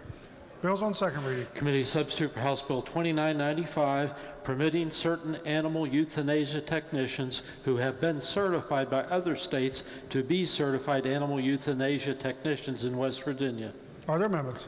Not to be engrossed in advance to third reading. Committee Substitute for House Bill 4024, relating generally to direct cremation or direct burial expenses for indigent persons. Are there amendments? No. Not to be engrossed in advance to third reading. Committee Substitute for House Bill 4027, creating an education permit for allopathic physician resident. Are there amendments? Nope. Not to be engrossed in advance to third reading. Committee Substitute for House Bill 4180, relating to wildlife resources. Are there amendments? Not to be engrossed in advance to third reading. Committee Substitute for House Bill 4197, requiring persons employed to dispatch emergency calls complete a course in cardiovascular care for telephonic resuscitation. Are there amendments? Delegates Longstreth and Rohrbach move to amend the bill. This is HFA Longstreth and Rohrbach. Lady from the 50th, Delegate Longstreth, asks unanimous consent to explain the amendment in lieu of having it read. Is there objection? Chair hears none. Lady from the 50th. Thank you, Mr. Speaker. This is just a short amendment to add to this particular bill. In 2013, we've asked and we've allowed the EMS dispatchers to give directions over the phone on how to save a person's life. What I'm adding here is that they must have CPR continuing education course so that they know how to do CPR, not just read off of a card and tell someone how to do it over the phone. I don't want a loved one of mine, I don't think you would too, to have to call 911 and they say, wait a minute, let me get the card and I'll tell you how to do this. I think they should know from their heart and how to, and physically, be able to do this so that when they're talking to you, they're telling you exactly how to do it and how to do it correctly. I think it's very important to add to this that any emergency dispatcher person should have a CPR certification. I would also like to add also that my colleague beside of me, and I just want to bring this up, he just saved a person's life last night at a reception because he knew how to do the Heimlich maneuver. Now, I don't think he would have told someone and read someone how to do that and they would have saved someone's life, because I think you have to be able to physically know how to do it and physically be trained to do it. I'm asking the same out of this, the dispatchers to have CPR training, and I hope that you will support this amendment. It's just a small amendment, but I think it's very important, and it could affect your life or one of your loved ones' lives. Thank you, Mr. Speaker. Are there other members desiring to speak to the adoption of the amendment? Gentleman from 27th, Delegate Ellington. Thank you, Mr. Speaker. Although the amendment seems innocuous, I have to respectfully reject the gentlelady's amendment. In the Health Committee, that amendment was also posed and it was rejected, and for the particular reasons. They have to, when they first hire, they have to take a 40-hour course. This would institute a 4-hour credit course initially that they would take when if they're hired at this time.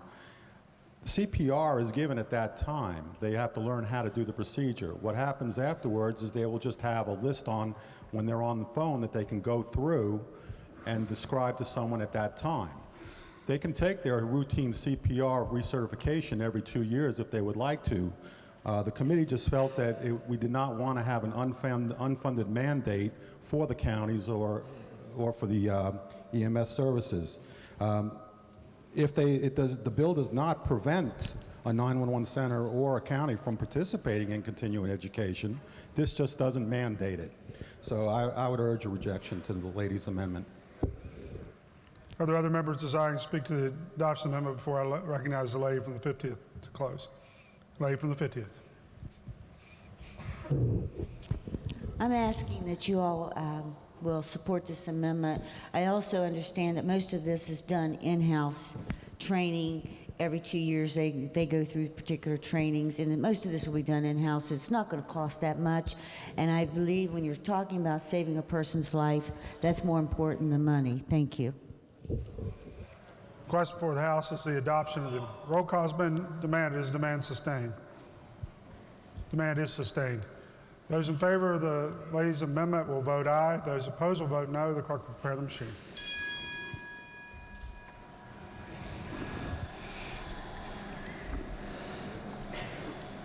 Has every member voted?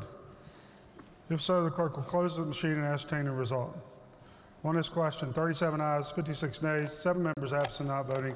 Less than a majority of members present having voted in the affirmative, I declare the amendment rejected. Are there further amendments?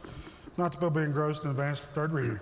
Committee Substitute for House Bill 4279 relating to Adult Protective Services System. Are there amendments? Delegates Ellington and Summers move to amend the bill. This is HFA Ellington 2-13 number 1. Gentleman from 27th, Ellington asks unanimous consent to explain the amendment in lieu of having it read. Is there objection? Chair is noted. Gentleman from 27th. Thank you, Mr. Speaker. The term financial exploitation was already defined in code in section 55(7)(J)(1). This amendment just makes those definitions the same. Additionally, the term financial exploitation is placed in 4 subdivisions to ensure that the bill has its stated purpose. Mr. Speaker, I urge adoption of the amendment. Are there other members desiring to speak to the adoption of the amendment?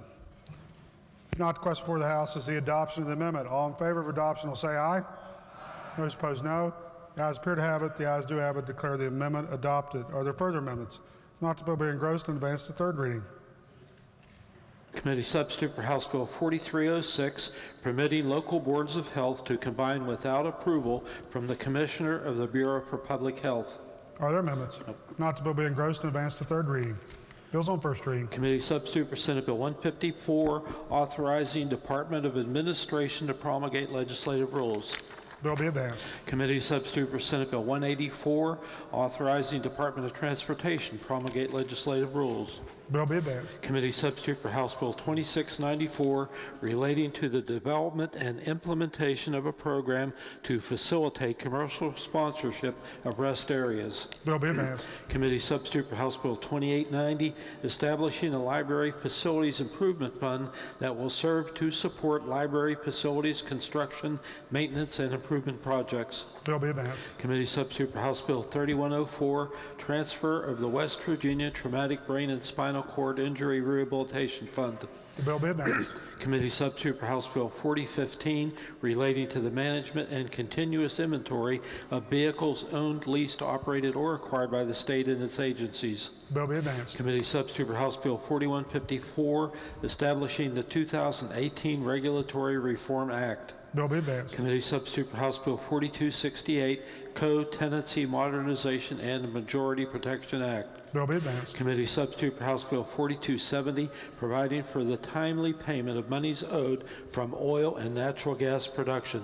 Bill be advanced. Committee Substitute for House Bill 4361, bestowing the West Augusta Award upon each West Virginian graduating from U.S. military academies with the highest grade point average. Bill be advanced. House Bill 4433, declaring certain claims against an agency of the state to be moral obligations of the state. Bill be advanced. House Bill 4434, clarifying provisions relating to candidates unaffiliated with a political party as it relates to certificates of announcement. Bill be advanced. Gentleman from the 66, Delegate Espinosa.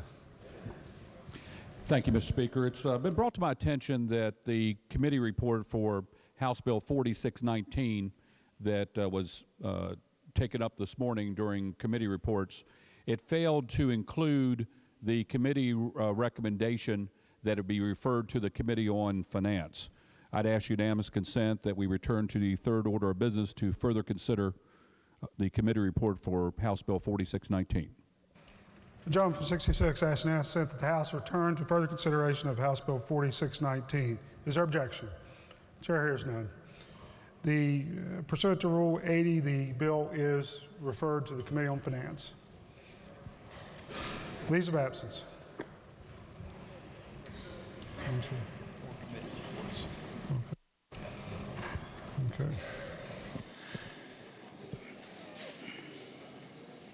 Mr. Speaker, I ask unanimous consent to return to the third order of business for the purpose of receiving committee reports. Gentleman 58 asks unanimous consent that the House return to the third order of business for the purpose of receiving committee reports. Is there objection?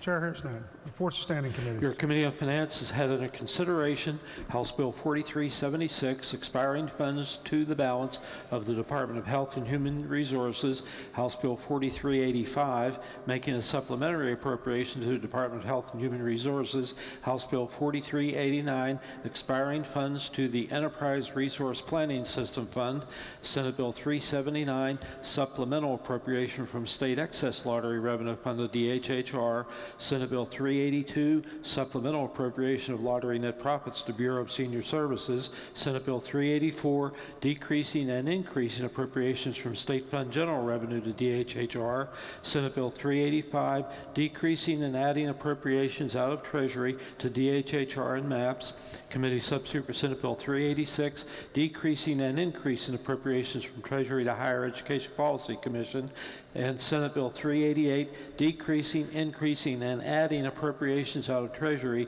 to DHHR and Department of Administration, reports the same back with recommendation that each do pass. Report be received. Your Committee on Agriculture and Natural Resources has had under consideration House Bill 2661, permitting recreational gold mining, and House Bill 4394, relating to forest fires, reports the same back with amendment, with recommendation that each do pass as amended and that they be referred to Committee on Judiciary. Report be received. The bills be referred to the Committee on Judiciary. Your Committee on Agriculture and Natural Resources has had under consideration House Bill 4296, establishing the Southern West Virginia Lake Development Study Commission, reports the same back with recommendation that do pass, that it be referred to Committee on Finance. Report be received. The bill be referred to the Committee on Finance. Your Committee on Agriculture and Natural Resources has had under consideration Senate Bill 143, permitting DNR identification tag to be used to identify trap, reports the same back with amendment with recommendation that do pass as amended, that it be referred to Committee on Judiciary. Report be received. The bill be referred to the Committee on the Judiciary. Your Committee on Agriculture and Natural Resources has had under consideration House Bill 4470, exempting all terrain vehicles and utility terrain vehicles used as farm equipment from the sales tax, reports the same back with recommendation that do pass, that it be referred to Committee on Finance. Report will be received and the bill will be referred to Committee on Finance. Your Committee on Agriculture and Natural Resources has had under consideration Senate Bill 463,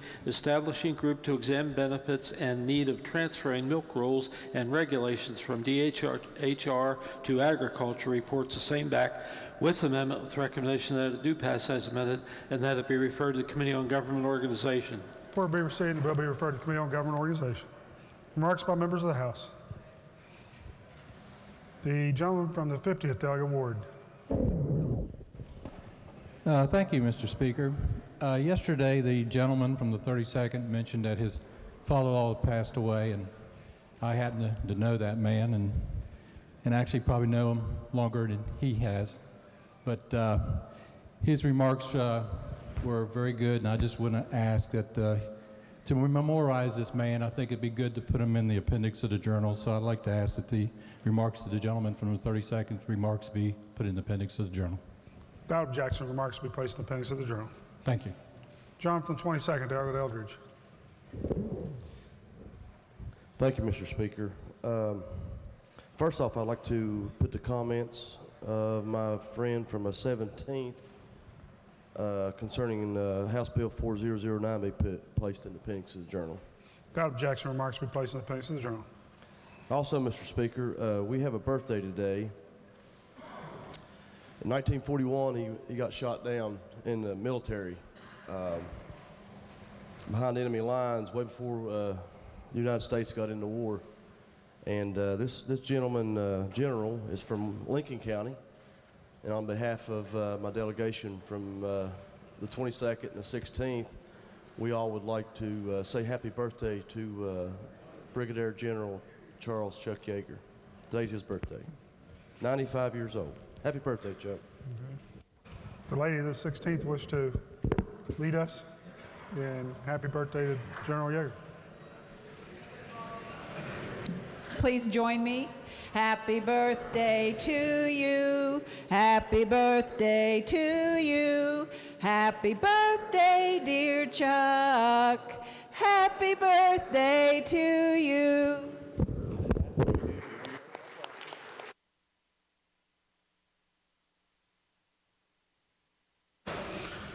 John from the 48th, Delegate Quinta. Thank you, Mr. Speaker. The Reverend Brian O'Donnell will be here tomorrow in the Lewis McManus room from 10:30 to 11 o'clock to distribute the ashes, and then after the session he'll be right in front of the Government Organization room. John from the 60th, Doug Wilson. Thank you, Mr. Speaker. Request unanimous consent that the life story of the gentleman from the 63rd be printed in the appendix to the journal. Thank you, Mr. Speaker. Without objection. The remarks will be printed in the appendix of the journal. John from the 22nd, Delegate Maynard. Thank you, Mr. Speaker. I ask that the gentleman from the 22nd's comments be printed in the appendix of the journal. Without objection, the remarks will be printed in the appendix of the journal. Gentleman from the 51st, Delegate Powers. Thank you, Mr. Speaker. I would like to request unanimous consent that the remarks of the gentlelady from the 51st regarding Senate Bill 267, remarks regarding social workers, be printed in the appendix to the journal. Without objection, remarks be printed in the appendix of the journal. Further remarks by members. Miscellaneous business. Gentleman from the 58th. Mr. Speaker, subject to announcements, I move the House stand adjourned until 11 a.m. tomorrow. Are there announcements? Mr. Speaker. Gentleman from the 58th. Thank you, Mr. Speaker. The Committee on Rules will meet at 10:45 a.m. tomorrow morning behind the chamber. Rules, 10:45 a.m. John from 64th, Delegate Householder. Thank you, Mr. Speaker. The Committee on Finance will meet tomorrow, February 14th at 9 a.m. The committee will consider legislation, and the agenda is posted. John from 33rd, Delegate Hanshaw. Thank you, Mr. Speaker. Two announcements today. First, the Committee on Judiciary will meet at 9 o'clock in the morning upstairs. The agenda for that meeting will be posted later today. And secondly, the Republican members of the House will have a caucus here in this chamber immediately upon adjournment. Thank you. John from 51st, Delegate Stadler. Thank you, Mr. Speaker. Your Committee on Education will meet Wednesday, February the 14th at 2 p.m. in the Education Committee room. The agenda is posted. John from the 48th, Delegate Hamrick. Thank you, Mr. Speaker. As a reminder, your Committee on Government Organization will meet tomorrow morning, Wednesday, February 14th at 9 a.m. in the House Government Organization Committee Room 215E. The agenda is posted. Lady from the 3rd, Douglas Storch. Thank you, Mr. Speaker. Your Committee on Political Subdivisions will meet today at 3 o'clock in the House Education Room. The agenda. Gentleman for 39th, Doug Walters. Thank you, Mr. Speaker. Your Committee on Pensions and Retirement will meet today at 4 o'clock in the House Finance Committee Room. Lady from 49th, Douglas Summers. Thank you, Mr. Speaker. Your Committee on Health and Human Resources will meet today following our public hearings, which have been delayed to 3 p.m. They will be public hearings on House Bill 4366 and 4390, so those will be from 3 to 4, and the meeting will follow. Thank you.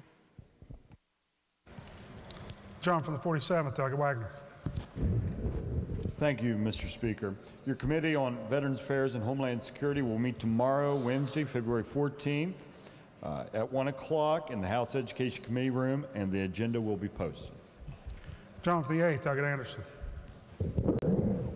Thank you, Mr. Speaker. Your Committee on Energy will meet this afternoon at 4 p.m. in the House Judiciary Committee Room. The agenda is posted. Thank you. John for the 50th, Doug Caputo. Thank you, Mr. Speaker. Democrats will caucus immediately upon adjournment in the House Government Organization Committee Room. Democrats will caucus immediately upon adjournment in House GovOrg. Further announcements. If not, the question before the House is a motion by the gentleman from the 58th that the House stand adjourned until 11 a.m. tomorrow. All in favor will say aye. Those opposed, no. The ayes appear to have it. The ayes do have it. House adjourned until 11 a.m. tomorrow.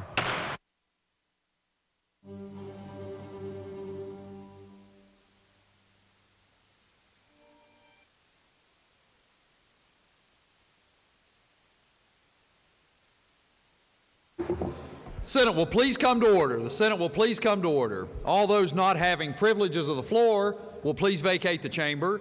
With those on the floor and our guests in the gallery, please rise as we are led in prayer this morning by Pastor Chad Cowan, pastor of Care Ministries Bible Center Church in Charleston, West Virginia. And then please remain standing as we are led in the pledge this morning by the junior senator from the 8th, Pastor Cowan. Please pray with me. Almighty God of endless power and wisdom, Lord, we are calling on you today. Father, thank you for these men and women. Thank you for the service they've committed their lives to. And Lord, I pray for their wisdom, God, that they would know what direction this state needs to go, God, and give them the courage not just to know what's right, Lord, but to do what's right. Lord, I pray that you would guard them against the temptations, Lord, to use power as a weapon, God, but rather only as a means of service to the people here in our state. God, I pray that they would hear your voice. I pray that they would know your heart. God, I pray that you would have mercy on them and their support staff. God, help them all as they seek this wonderful end of helping our state. And God, I pray that today would be the most effective session that they have ever had. God, help them. In the name of Jesus, we pray. Amen.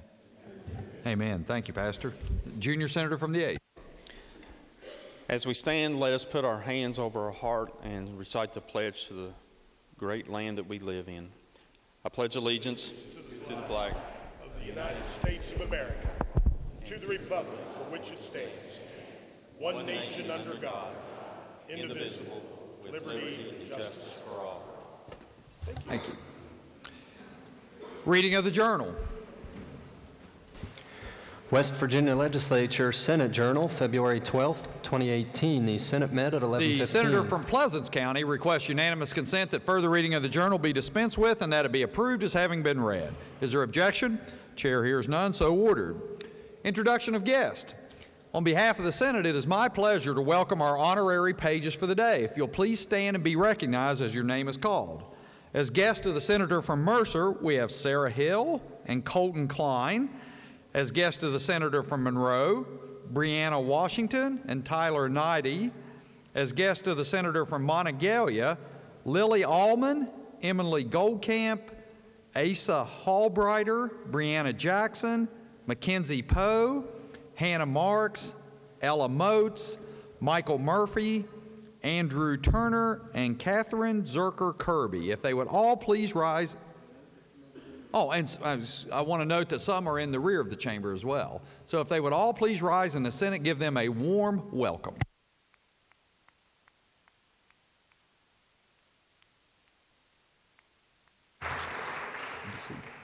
Further introductions, the Senator from Ohio County. Thank you, Mr. President. It's my pleasure on behalf of the West Virginia Academy of Family Physicians to introduce our doc for the day. We have Dr. Caitlin McGrogan of Huntington, West Virginia. If she would stand and the Senate make her welcome. That's good, yeah. Further introduction, Senator from Preston County. Thank you, Mr. President. On behalf of the Senator from Tucker and myself, we'd like to make welcome V.J. Davis, the Director of the Preston County Health Department in the North Gallery. V.J., if you stand up and the Senate make him welcome.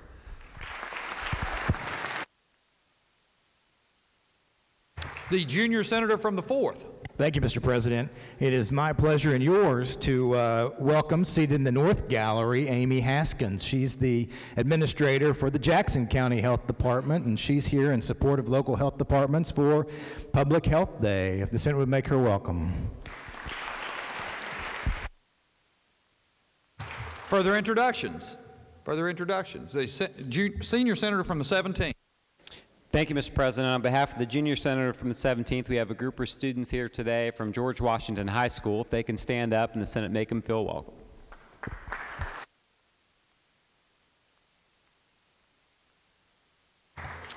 Further introduction, the Senator from Mercer County.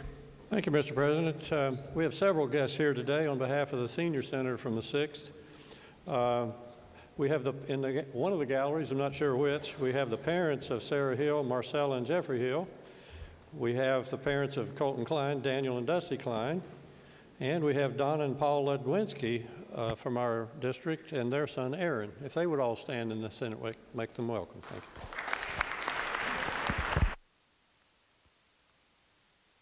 The Senator from Monongalia County. Thank you, Mr. President. I should note also this morning our pages from Monongalia County are also here as guests to the Senator from Marion County.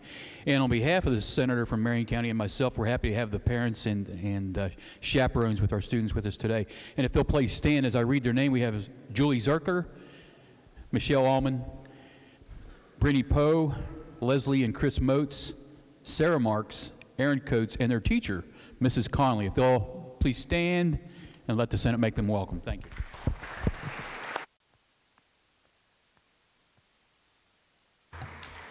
The Senator from Boone County. Thank you, Mr. President. On behalf of the Senator from Logan, we are honored to introduce Honorary Secretaries of State for the day. The Honorary Secretary of State program, which we've learned about, recognizes high school students from across the state who have been leaders in voter registration among their classmates. Today we have from Scott High School students Keely Darnell, Christian Prince, Michaela Kirk, and Olivia Crum, and they're seated in the South Gallery. If they'd stand, the Senate make them welcome.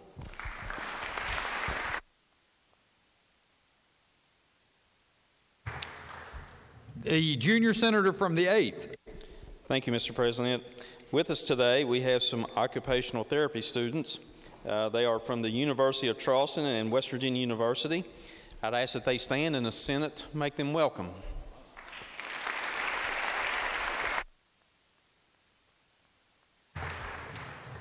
Further introductions? Communications from the House.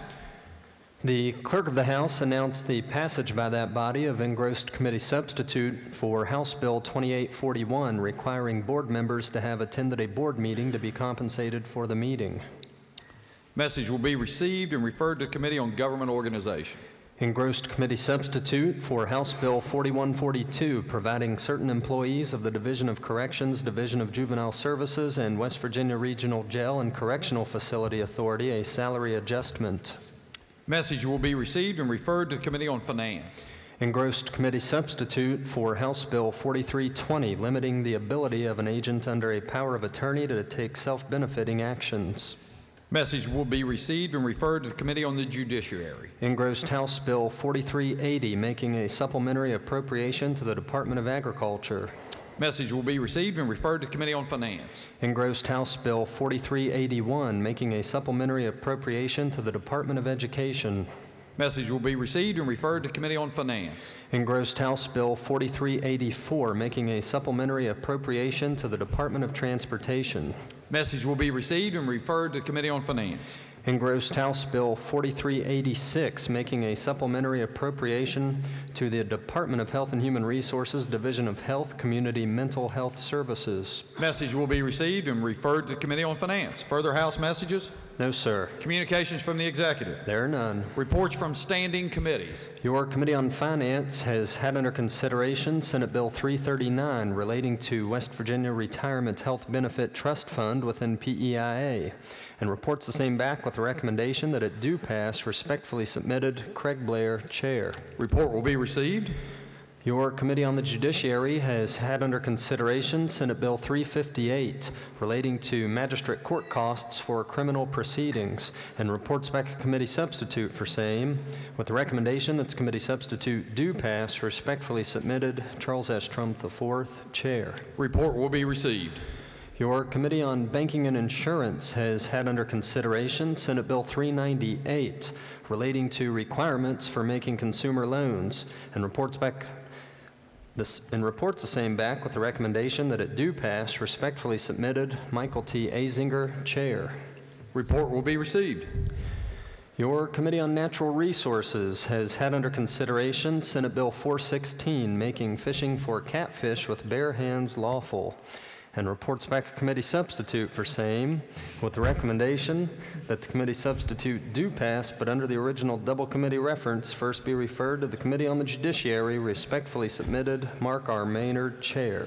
Report will be received, and under the bill's original double committee reference will be referred to the Committee on the Judiciary.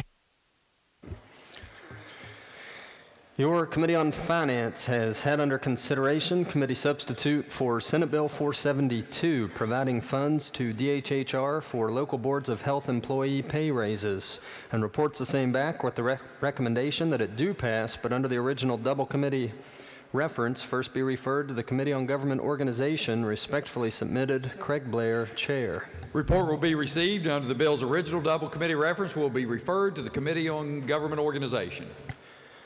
Your Committee on Banking and Insurance has had under consideration Senate Bill 495, designating specific insurance coverages exempt from rate filing requirements, and reports back a committee substitute for same with the recommendation that the committee substitute do pass. Respectfully submitted, Michael T. Azinger, Chair. Report will be received. Your Committee on Natural Resources has had under consideration Senate Bill 498, creating 2-year pilot program allowing all-terrain or recreational vehicles in Cabway-Lingo State Forest, and reports the same back with the recommendation that it do pass, but under the original double committee reference, first be referred to the Committee on Government Organization. Respectfully submitted, Mark R. Maynard, Chair. Report will be received and referred to the Committee on Government Organization. Your Committee on the Judiciary has had under consideration engrossed committee substitute for House Bill 3004 relating to filling vacancies in offices of state officials, United States senators, justices, judges, and magistrates, and has amended same and reports the same back with the recommendation that it do pass as amended. Respectfully submitted, Charles S. Trump IV, Chair. Report will be received. Your Committee on the Judiciary has had under consideration engrossed committee substitute for House Bill 4242, clarifying the jurisdictional amount for removal of a civil action from magistrate court to circuit court, and reports the same back with the recommendation that it do pass. Respectfully submitted, Charles S. Trump IV, Chair. The report will be received. That's all I have, sir. Reports from Select Committee. There are none. Introduction of bills. The Senator from Ohio County. Thank you, Mr. President. Requesting unanimous consent that Senate Bill number 526 through Senate Bill number 533 be considered and introduced, read by their titles, and referred to the appropriate committees as shown on the chamber automation system. The Senator from Ohio County requests unanimous consent that Senate Bill number 526 through Senate Bill number 533 be considered introduced, read by their titles, and referred to the appropriate committees as shown on the chamber automation system. Is there objection? Chair hears none, so ordered. The resolutions. Senate Resolution 38 by Senators Drennan, Takubo, Stallings, Romano, Baldwin, Klein, Plymel, and Maynard, designating February 13th, 2018 as West Virginia Child Care Association celebrating Children and Families Day. The junior senator from the 4th. Thank you, Mr. President. I request unanimous consent that the resolution be taken up for immediate consideration, committee reference be dispensed with, and the resolution be placed upon its adoption. Junior senator from the 4th requests unanimous consent that the resolution be taken up for immediate consideration, committee reference be dispensed with, and the resolution be placed upon its adoption. Is there objection? Chair hears none. The clerk will read the resolution. Senate Resolution 38, designating February 13th, 2018 as West Virginia Child Care Association celebrating Children and Families Day at the Legislature. The question before the Senate is adoption of the resolution. Is there discussion? The junior senator from the 4th. Thank you, Mr. President. I'm honored to stand in support of Senate Resolution 38, designating February 13th West Virginia Child Care Association celebrating Children and Families Day at the Legislature. These child care professionals have dedicated their lives to making life better for West Virginia's children and families. When the state courts take custody of children, these groups step in, effectively using in-state resources available to them to care for these children. Their membership offers a variety of services, including foster care, adoption, and residential treatment of children. I personally know many of these members of this organization. I know them to be outstanding, caring individuals with devotion to West Virginia's most vulnerable children and their families. I urge adoption. Further discussion? Further discussion? Not the question before the Senate is adoption of the resolution. All those in favor will say aye. Those opposed, no. The ayes appear to have it. The ayes do have it. I declare the resolution adopted. The senator from Ohio County. Thank you, Mr. President. Mr. President, I request unanimous consent that the remarks by the junior senator from the 4th be printed in the appendix of the journal. Is there objection? Chair hears none, so ordered. Mr. President, I move the Senate stand in brief recess to present the resolution. Senator from Ohio County moves that the Senate stand in brief recess for the purpose of presenting the resolution. All those in favor will say aye. Those opposed, no. The ayes appear to have it. The ayes do have it. I declare the Senate in recess to present this resolution.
Senate will come to order. Senate will please come to order. Further resolutions? Yes, sir. Senate Resolution 39 by Senators Ferns, Takubo, Stallings, Baldwin, Klein, and Plymel, designating the week of February 11th through the 17th, 2018 as WV211 Awareness Week. The Senator from Ohio County. Thank you, Mr. President. Requesting unanimous consent, the resolution be taken up for immediate consideration, committee reference be dispensed with, and the resolution be put upon its adoption. Senator from Ohio County requests unanimous consent that the resolution be taken up for immediate consideration, that the committee reference be dispensed with, and that the resolution be placed upon its adoption. Is there objection? Chair hears none. The clerk will read the resolution. Senate Resolution 39, designating the week of February 11th through the 17th, 2018 as WV211 Awareness Week. Question before the Senate is adoption of resolution. Is there discussion? The Senator from Ohio County.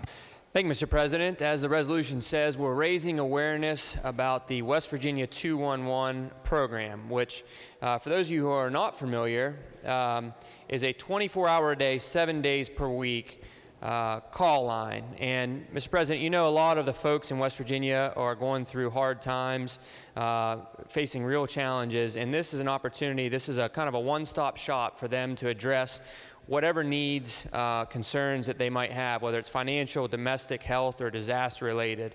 And just to quickly cover some of the list of topics that West Virginia 211 assists with, we have addiction, counseling, mental health crisis, emergency disabilities, domestic violence, disaster relief, food, health care, human trafficking, jobs, education, shelter, housing, utilities, substance abuse, and veterans. So they cover a broad spectrum of important needs for West Virginia, and I think the work that they do is critical for the people of our state. So I urge adoption of the resolution. The question for the Senate is adoption of resolution. Is further discussion? The senior senator from the 15th. Thank you, Mr. President. I want to echo the majority leader, but I also want to make another comment. And the members of the Finance Committee and our caucus have been listening to me go on and on here since I come in contact with 211 earlier this year. And every time I've seen a hotline in a budget line or something like that, they have been invited to come to a meeting this afternoon down in the Governor's President's Conference Room so that we can actually tie all the hotlines that we've got together in the state of West Virginia, maximize it in the biggest way by using the 211 service. And this is something I've been having a sort of a good time doing this, and if it works out, it is going to pay big dividends into not just the 211, but to every agency, every hotline that we actually have in the state of West Virginia for one-stop shop when it comes to that. Thank you, Mr. President. Further discussion? Further discussion? Not. The question before the Senate is adoption of the resolution. All those in favor will say aye. Those opposed, no. The ayes appear to have it. The ayes do have it. I declare the resolution adopted. The Senator from Ohio County. Thank you, Mr. President. I move the Senate stand in brief recess to present the resolution. Senator from Ohio County moves that the Senate stand in brief recess to present this resolution. All those in favor will say aye. Those opposed, no. The ayes appear to have it. The ayes do have it. I declare the Senate in recess to present this resolution.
Senate will please come to order. Senate will please come to order.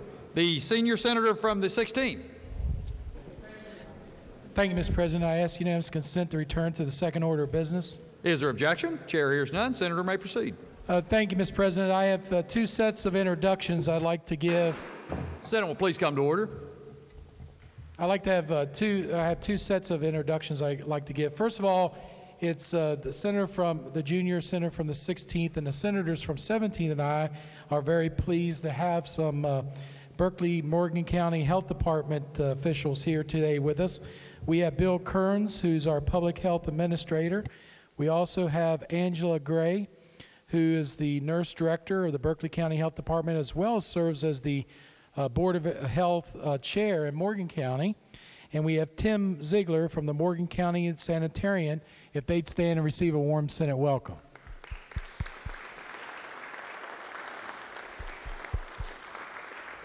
Also, Mr. President, I'd like to recognize, it's your pleasure and ours to have with us members of the West Virginia Academy of Nutrition and Dietetics, who represent over 500 licensed registered dietitians, along with dietetic technicians, about 160 students from across the state. We have here today with us Kathy Shaw from the WVU College of Physical Activity and Sports Science, and leads a group here with serves on the PEIA Weight Management Program Coordinator. Would Kathy and also all the members please stand and receive a warm Senate welcome.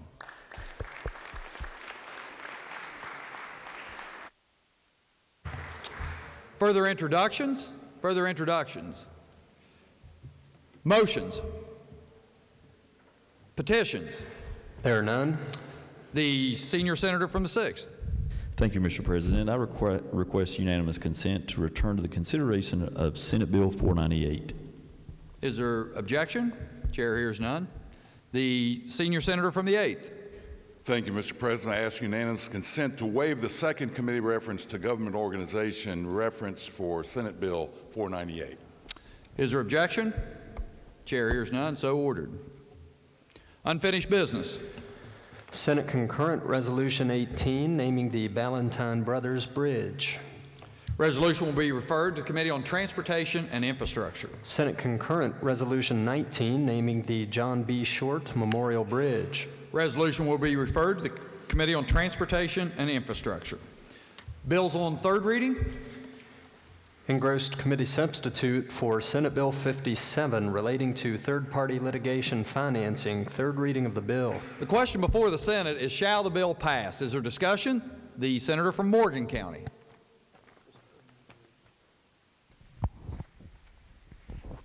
Thank you, Mr. President. The committee substitute for Senate Bill 57 is a consumer protection bill, largely.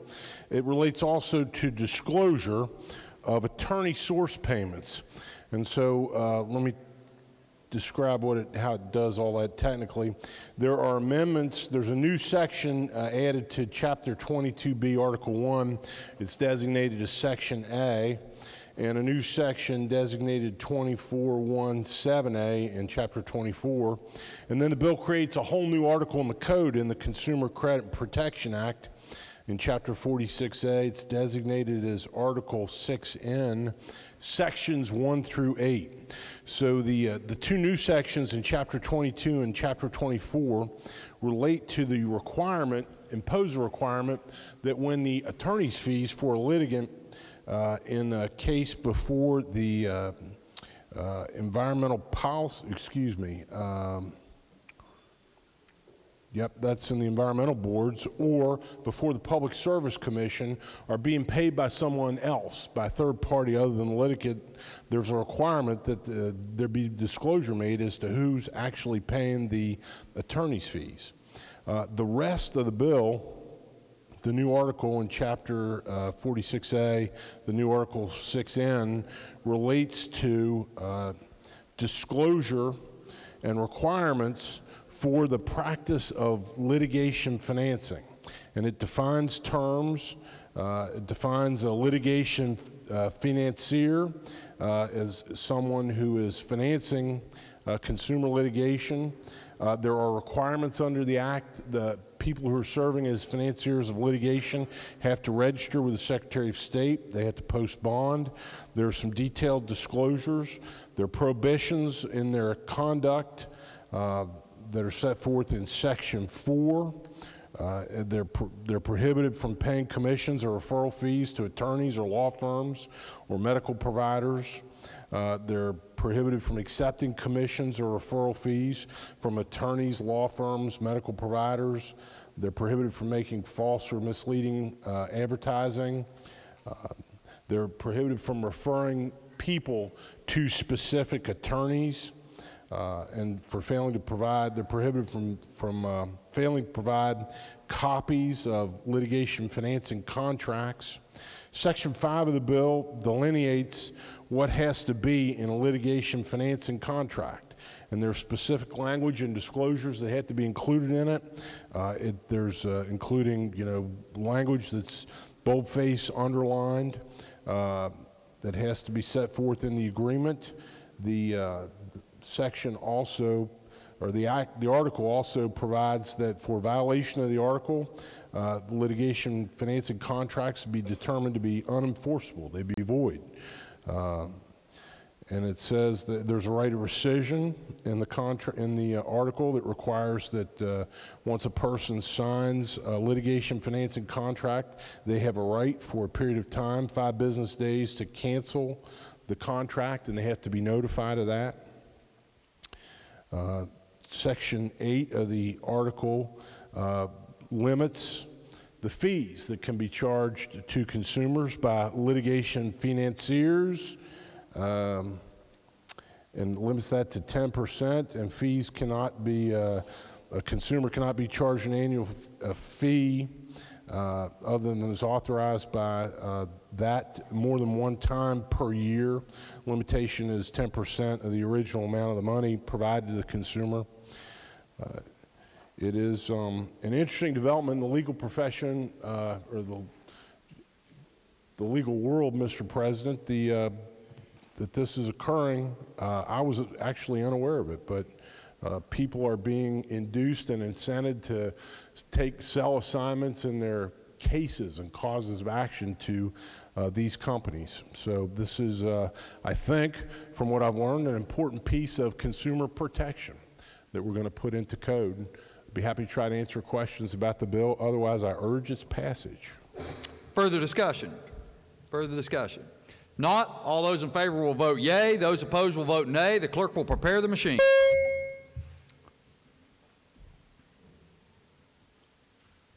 Has every member voted? Has every member voted? If so, the clerk will close the machine and ascertain the results. On this question there being 32 yeas, 0 nays, 2 absent and not voting, more than a majority of those present and voting, having voted in the affirmative, I declare the bill passed. Clerk will communicate the action of the Senate to the House. Engrossed committee substitute for Senate Bill 290 relating to DEP standards of water quality and effluent limitations. Third reading of the bill. Question before the Senate is, shall the bill pass? Is there discussion? The senator from Morgan County. Thank you, Mr. President. The committee substitute for Senate Bill 290 amends a single section of the code, Chapter 22, Article 11, Section 6. And we started on this yesterday on third reading and laid it over because there was a question which I could not answer. But the bill adds 4 new subsections to that section.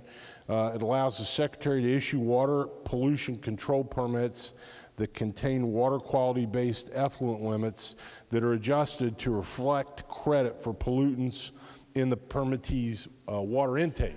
So that's the netting part of the bill.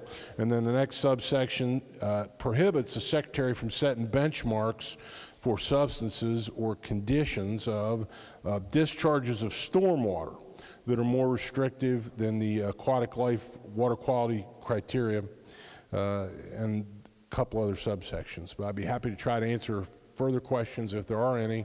Otherwise, I urge passage of the bill. Further discussion? Further discussion? If not, all those in favor will vote yea. Those opposed will vote nay. The clerk will prepare the machine.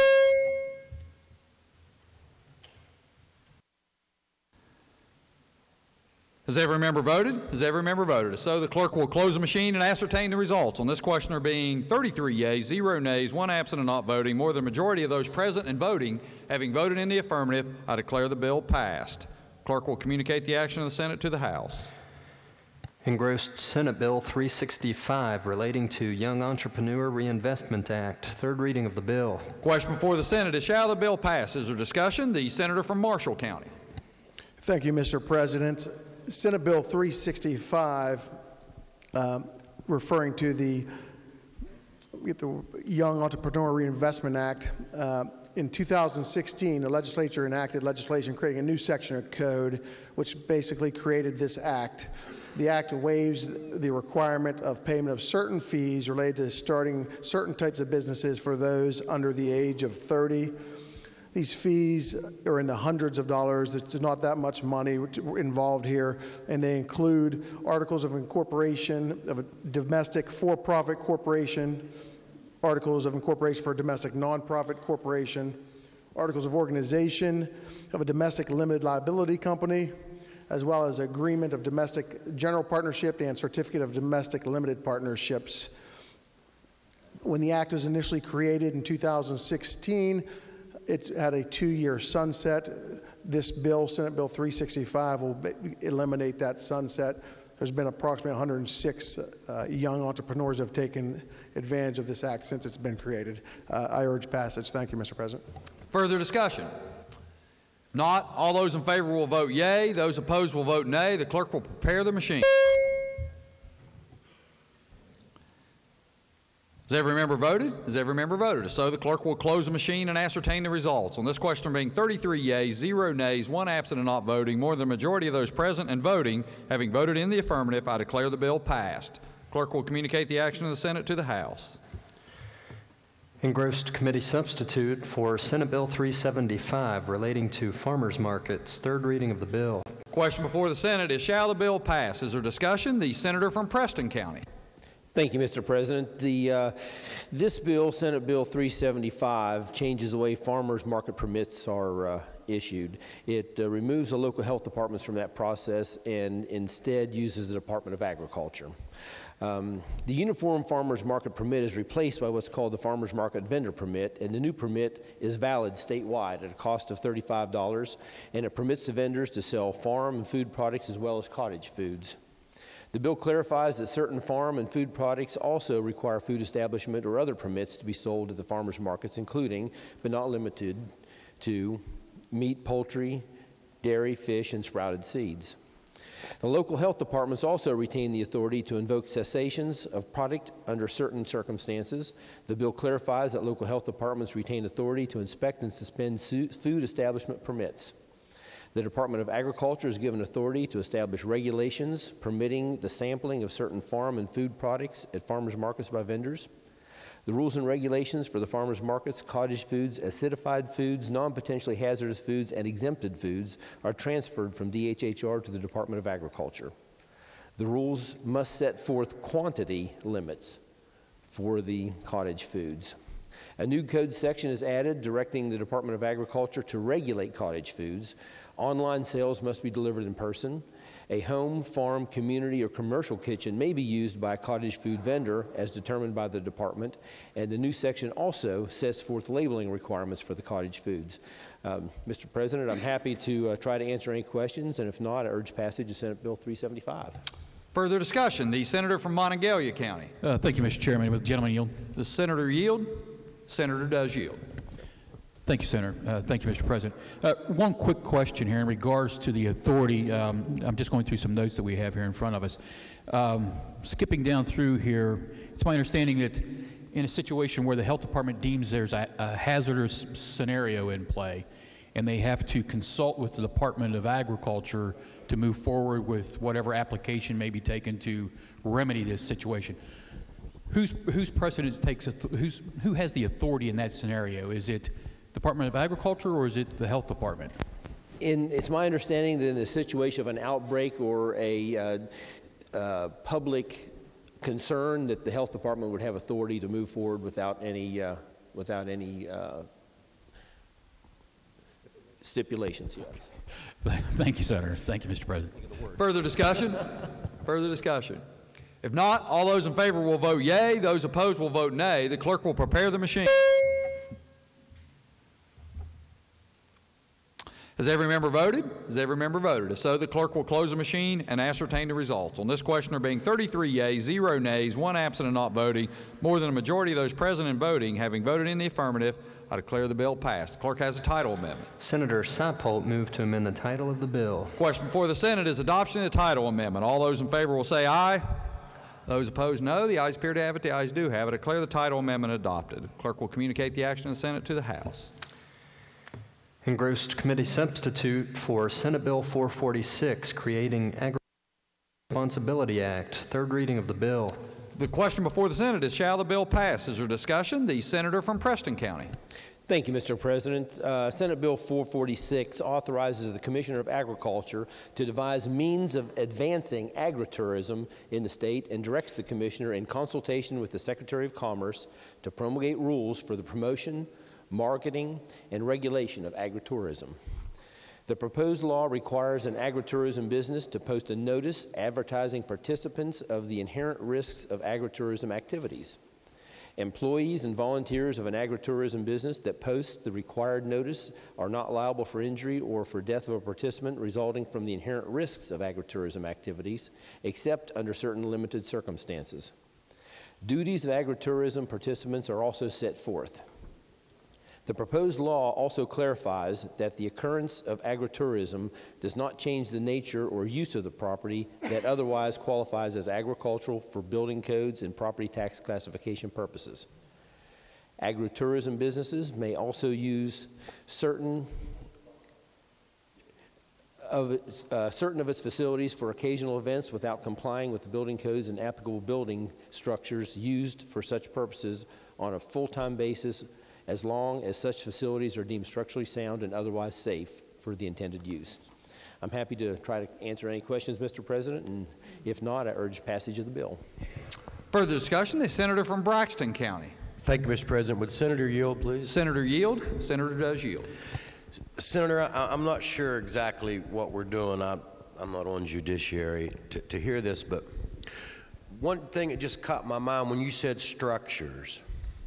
So let's say that I have a farm and I have a freight farm, you know, where you come out Halloween and all like that, and I build something that a group of people is going to walk across, and they walk across it and it falls down, they get hurt.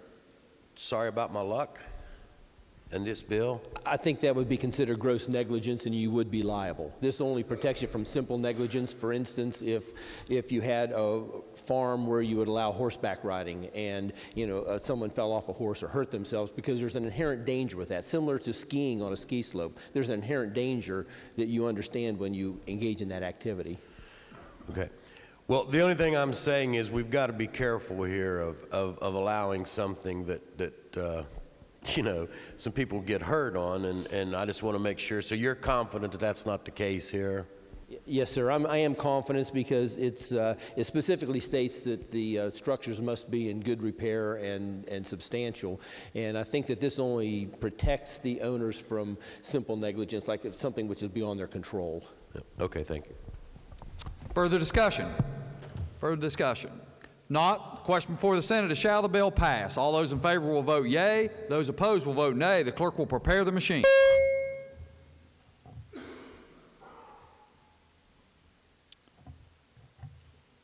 Has every member voted? Has every member voted? So the clerk will close the machine and ascertain the results. On this question being 33 yeas, 0 nays, 1 absent and not voting, more than a majority of those present and voting, having voted in the affirmative, I declare the bill passed.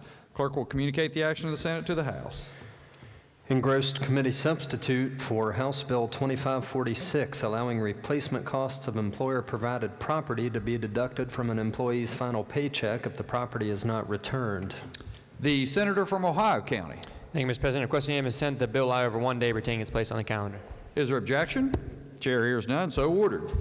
Engrossed House Bill 2612, repealing section related to unattended motor vehicles and penalties. Third reading of the bill. Question before the Senate is, shall the bill pass? Is there discussion? The senator from Morgan County. Thank you, Mr. President. House Bill 2612 is a repealer. It repeals one section of the state code. It repeals chapter 17, article 14, section 1. And under that section, under current law, it says that anybody who leaves his vehicle unattended has to stop the engine, lock the ignition, remove the key, set the brake, and if on a hill, turn the wheels of the vehicle toward the curb. It's a crime for a person to fail to do that under current law. This bill would repeal that. Be happy to try to answer questions. Otherwise, urge passage. Further discussion? Not, all those in favor will vote yea. Those opposed will vote nay. The clerk will prepare the machine.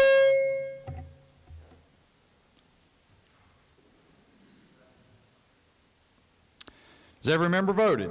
Has every member voted? If so, the clerk will close the machine and ascertain the results. On this question there being 32 yeas, 1 nay, 1 absent and not voting, more than a majority of those present and voting having voted in the affirmative, I declare the bill passed. The clerk will communicate the action of the Senate to the House. Further bills on third reading? No, sir. Bills on second reading?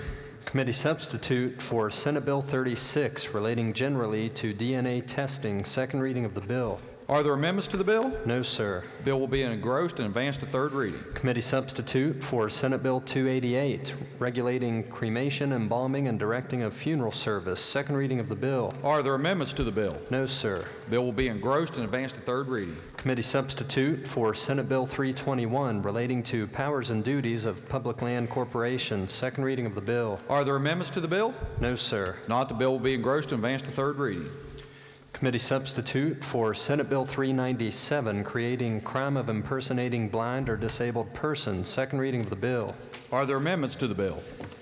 Yes, sir. Senator Trump moves to amend the bill on page 1, section 9, line 13 by striking out 515.9a and inserting in lieu thereof 515.4. Question for the Senate is adoption of the amendment as offered by the senator from Morgan. Is there discussion? The senator from Morgan County. Thank you, Mr. President. As the members just heard, it's a correction of an internal cross-reference. I urge adoption of the amendment. Further discussion? Not, all those in favor will say aye. Those opposed, no. The ayes appear to have it. The ayes do have it. I declare the amendment adopted. Further amendments to the bill? No, sir. Not. The bill will be engrossed and advanced to third reading.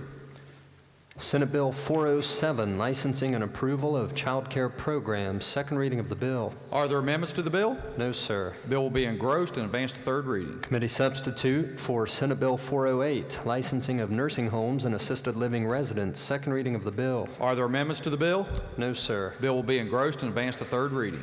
Senate Bill 411, removing Commissioner of Bureau for Public Health from State Board of Sanitarians. Second reading of the bill. Are there amendments to the bill? No, sir. Not. The bill will be engrossed and advanced to third reading. Committee substitute for Senate Bill 469, converting addiction treatment pilot program to permanent program. Second reading of the bill. Are there amendments to the bill? No, sir. Bill will be engrossed and advanced to third reading. Committee substitute for Senate Bill 473, requiring insurance coverage for the prescription drug Varenicline. Are there Second amendments to the bill? bill? Oh, excuse me. Are there amendments to the bill? No, sir. Not. The bill will be engrossed and advanced to third reading. Engrossed committee substitute for House Bill 2831, relating to the reconstitution of the Driver's Licensing Advisory Board. Second reading of the bill. Are there amendments to the bill? No, sir. Bill be advanced. Further bills on second reading? No, sir. Bills on first reading. The senator from Ohio County. Thank you, Mr. President. Request unanimous consent that all bills on first reading be considered as having been read and advanced to second reading. Is there objection? Chair hears none. So ordered. Introduction of guest. The senator from Boone County. Thank you, Mr. President. On behalf of the senator Excuse from me, Logan. just one moment.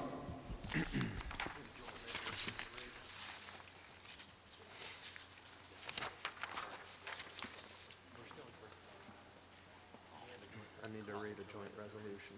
Clerk has a resolution to read. Committee substitute. For committee substitute for Senate Joint Resolution 3, the Judicial Budget Oversight Amendment. First reading of the resolution. Resolution will be advanced. Introduction of guests. The senator from Boone.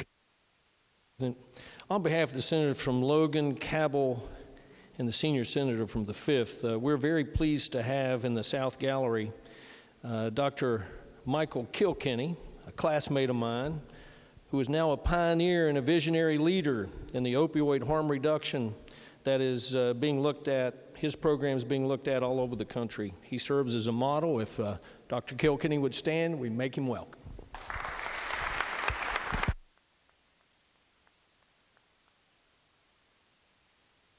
Further introductions. Further introductions. Remarks by members of the Senate. Remarks by members of the Senate. Miscellaneous business. The Senator from Ohio County. Thank you, Mr. President. Request unanimous consent that leave of absence for the day be granted to the Senator from Monroe. Is there objection? Chair hears none, so ordered. Senator from Ohio County. Thank you, Mr. President. Subject to announcements, move the Senate stand adjourned until tomorrow at 11 a.m. Are there announcements? The senior senator from the 15th. Thank you, Mr. President. Your Senate Finance Committee will reconvene from recess at 3 p.m. today, and then immediately following the bill that we were working on, we will then have our regular committee meeting that was posted. The agenda's been posted for that. So the people in finance understand what's going on with that. So we'll start our meeting following the reconvening. So everybody be there at 3 p.m. at 4:51 m. Further announcements. The senator from Morgan County. Thank you, Mr. President. Your committee on the judiciary will meet today at 3 p.m. in room 208 West Wing. Senator from Tucker County. Thank you, Mr. President. Your committee on energy will not meet today. I repeat, will not meet. Senator from Preston County. Thank you, Mr. President. Your committee on agriculture and rural development will meet tomorrow at 2 p.m., 208 West. Junior senator from the 17th. Thank you, Mr. President. Your committee on health will meet in room 451M at 1 p.m. today. Further announcements. The senior senator from the 8th. Thank you, Mr. President. Your Committee on Government Organization will meet today, 2 p.m., 208 West. The senator from Upshur County. Thank you, Mr. President. Your Committee on Pensions will meet tomorrow at 2 p.m. and 451M, and your Committee on Education will meet today at 2 p.m. and 451M. The agendas have been posted. Further announcements? Further announcements. Not the question before the Senate is, shall the Senate stand adjourned until tomorrow at 11 a.m.? All those in favor will say aye. Those opposed, no. The ayes appear to have it. The ayes do have it. I declare the Senate adjourned until tomorrow at 11 a.m.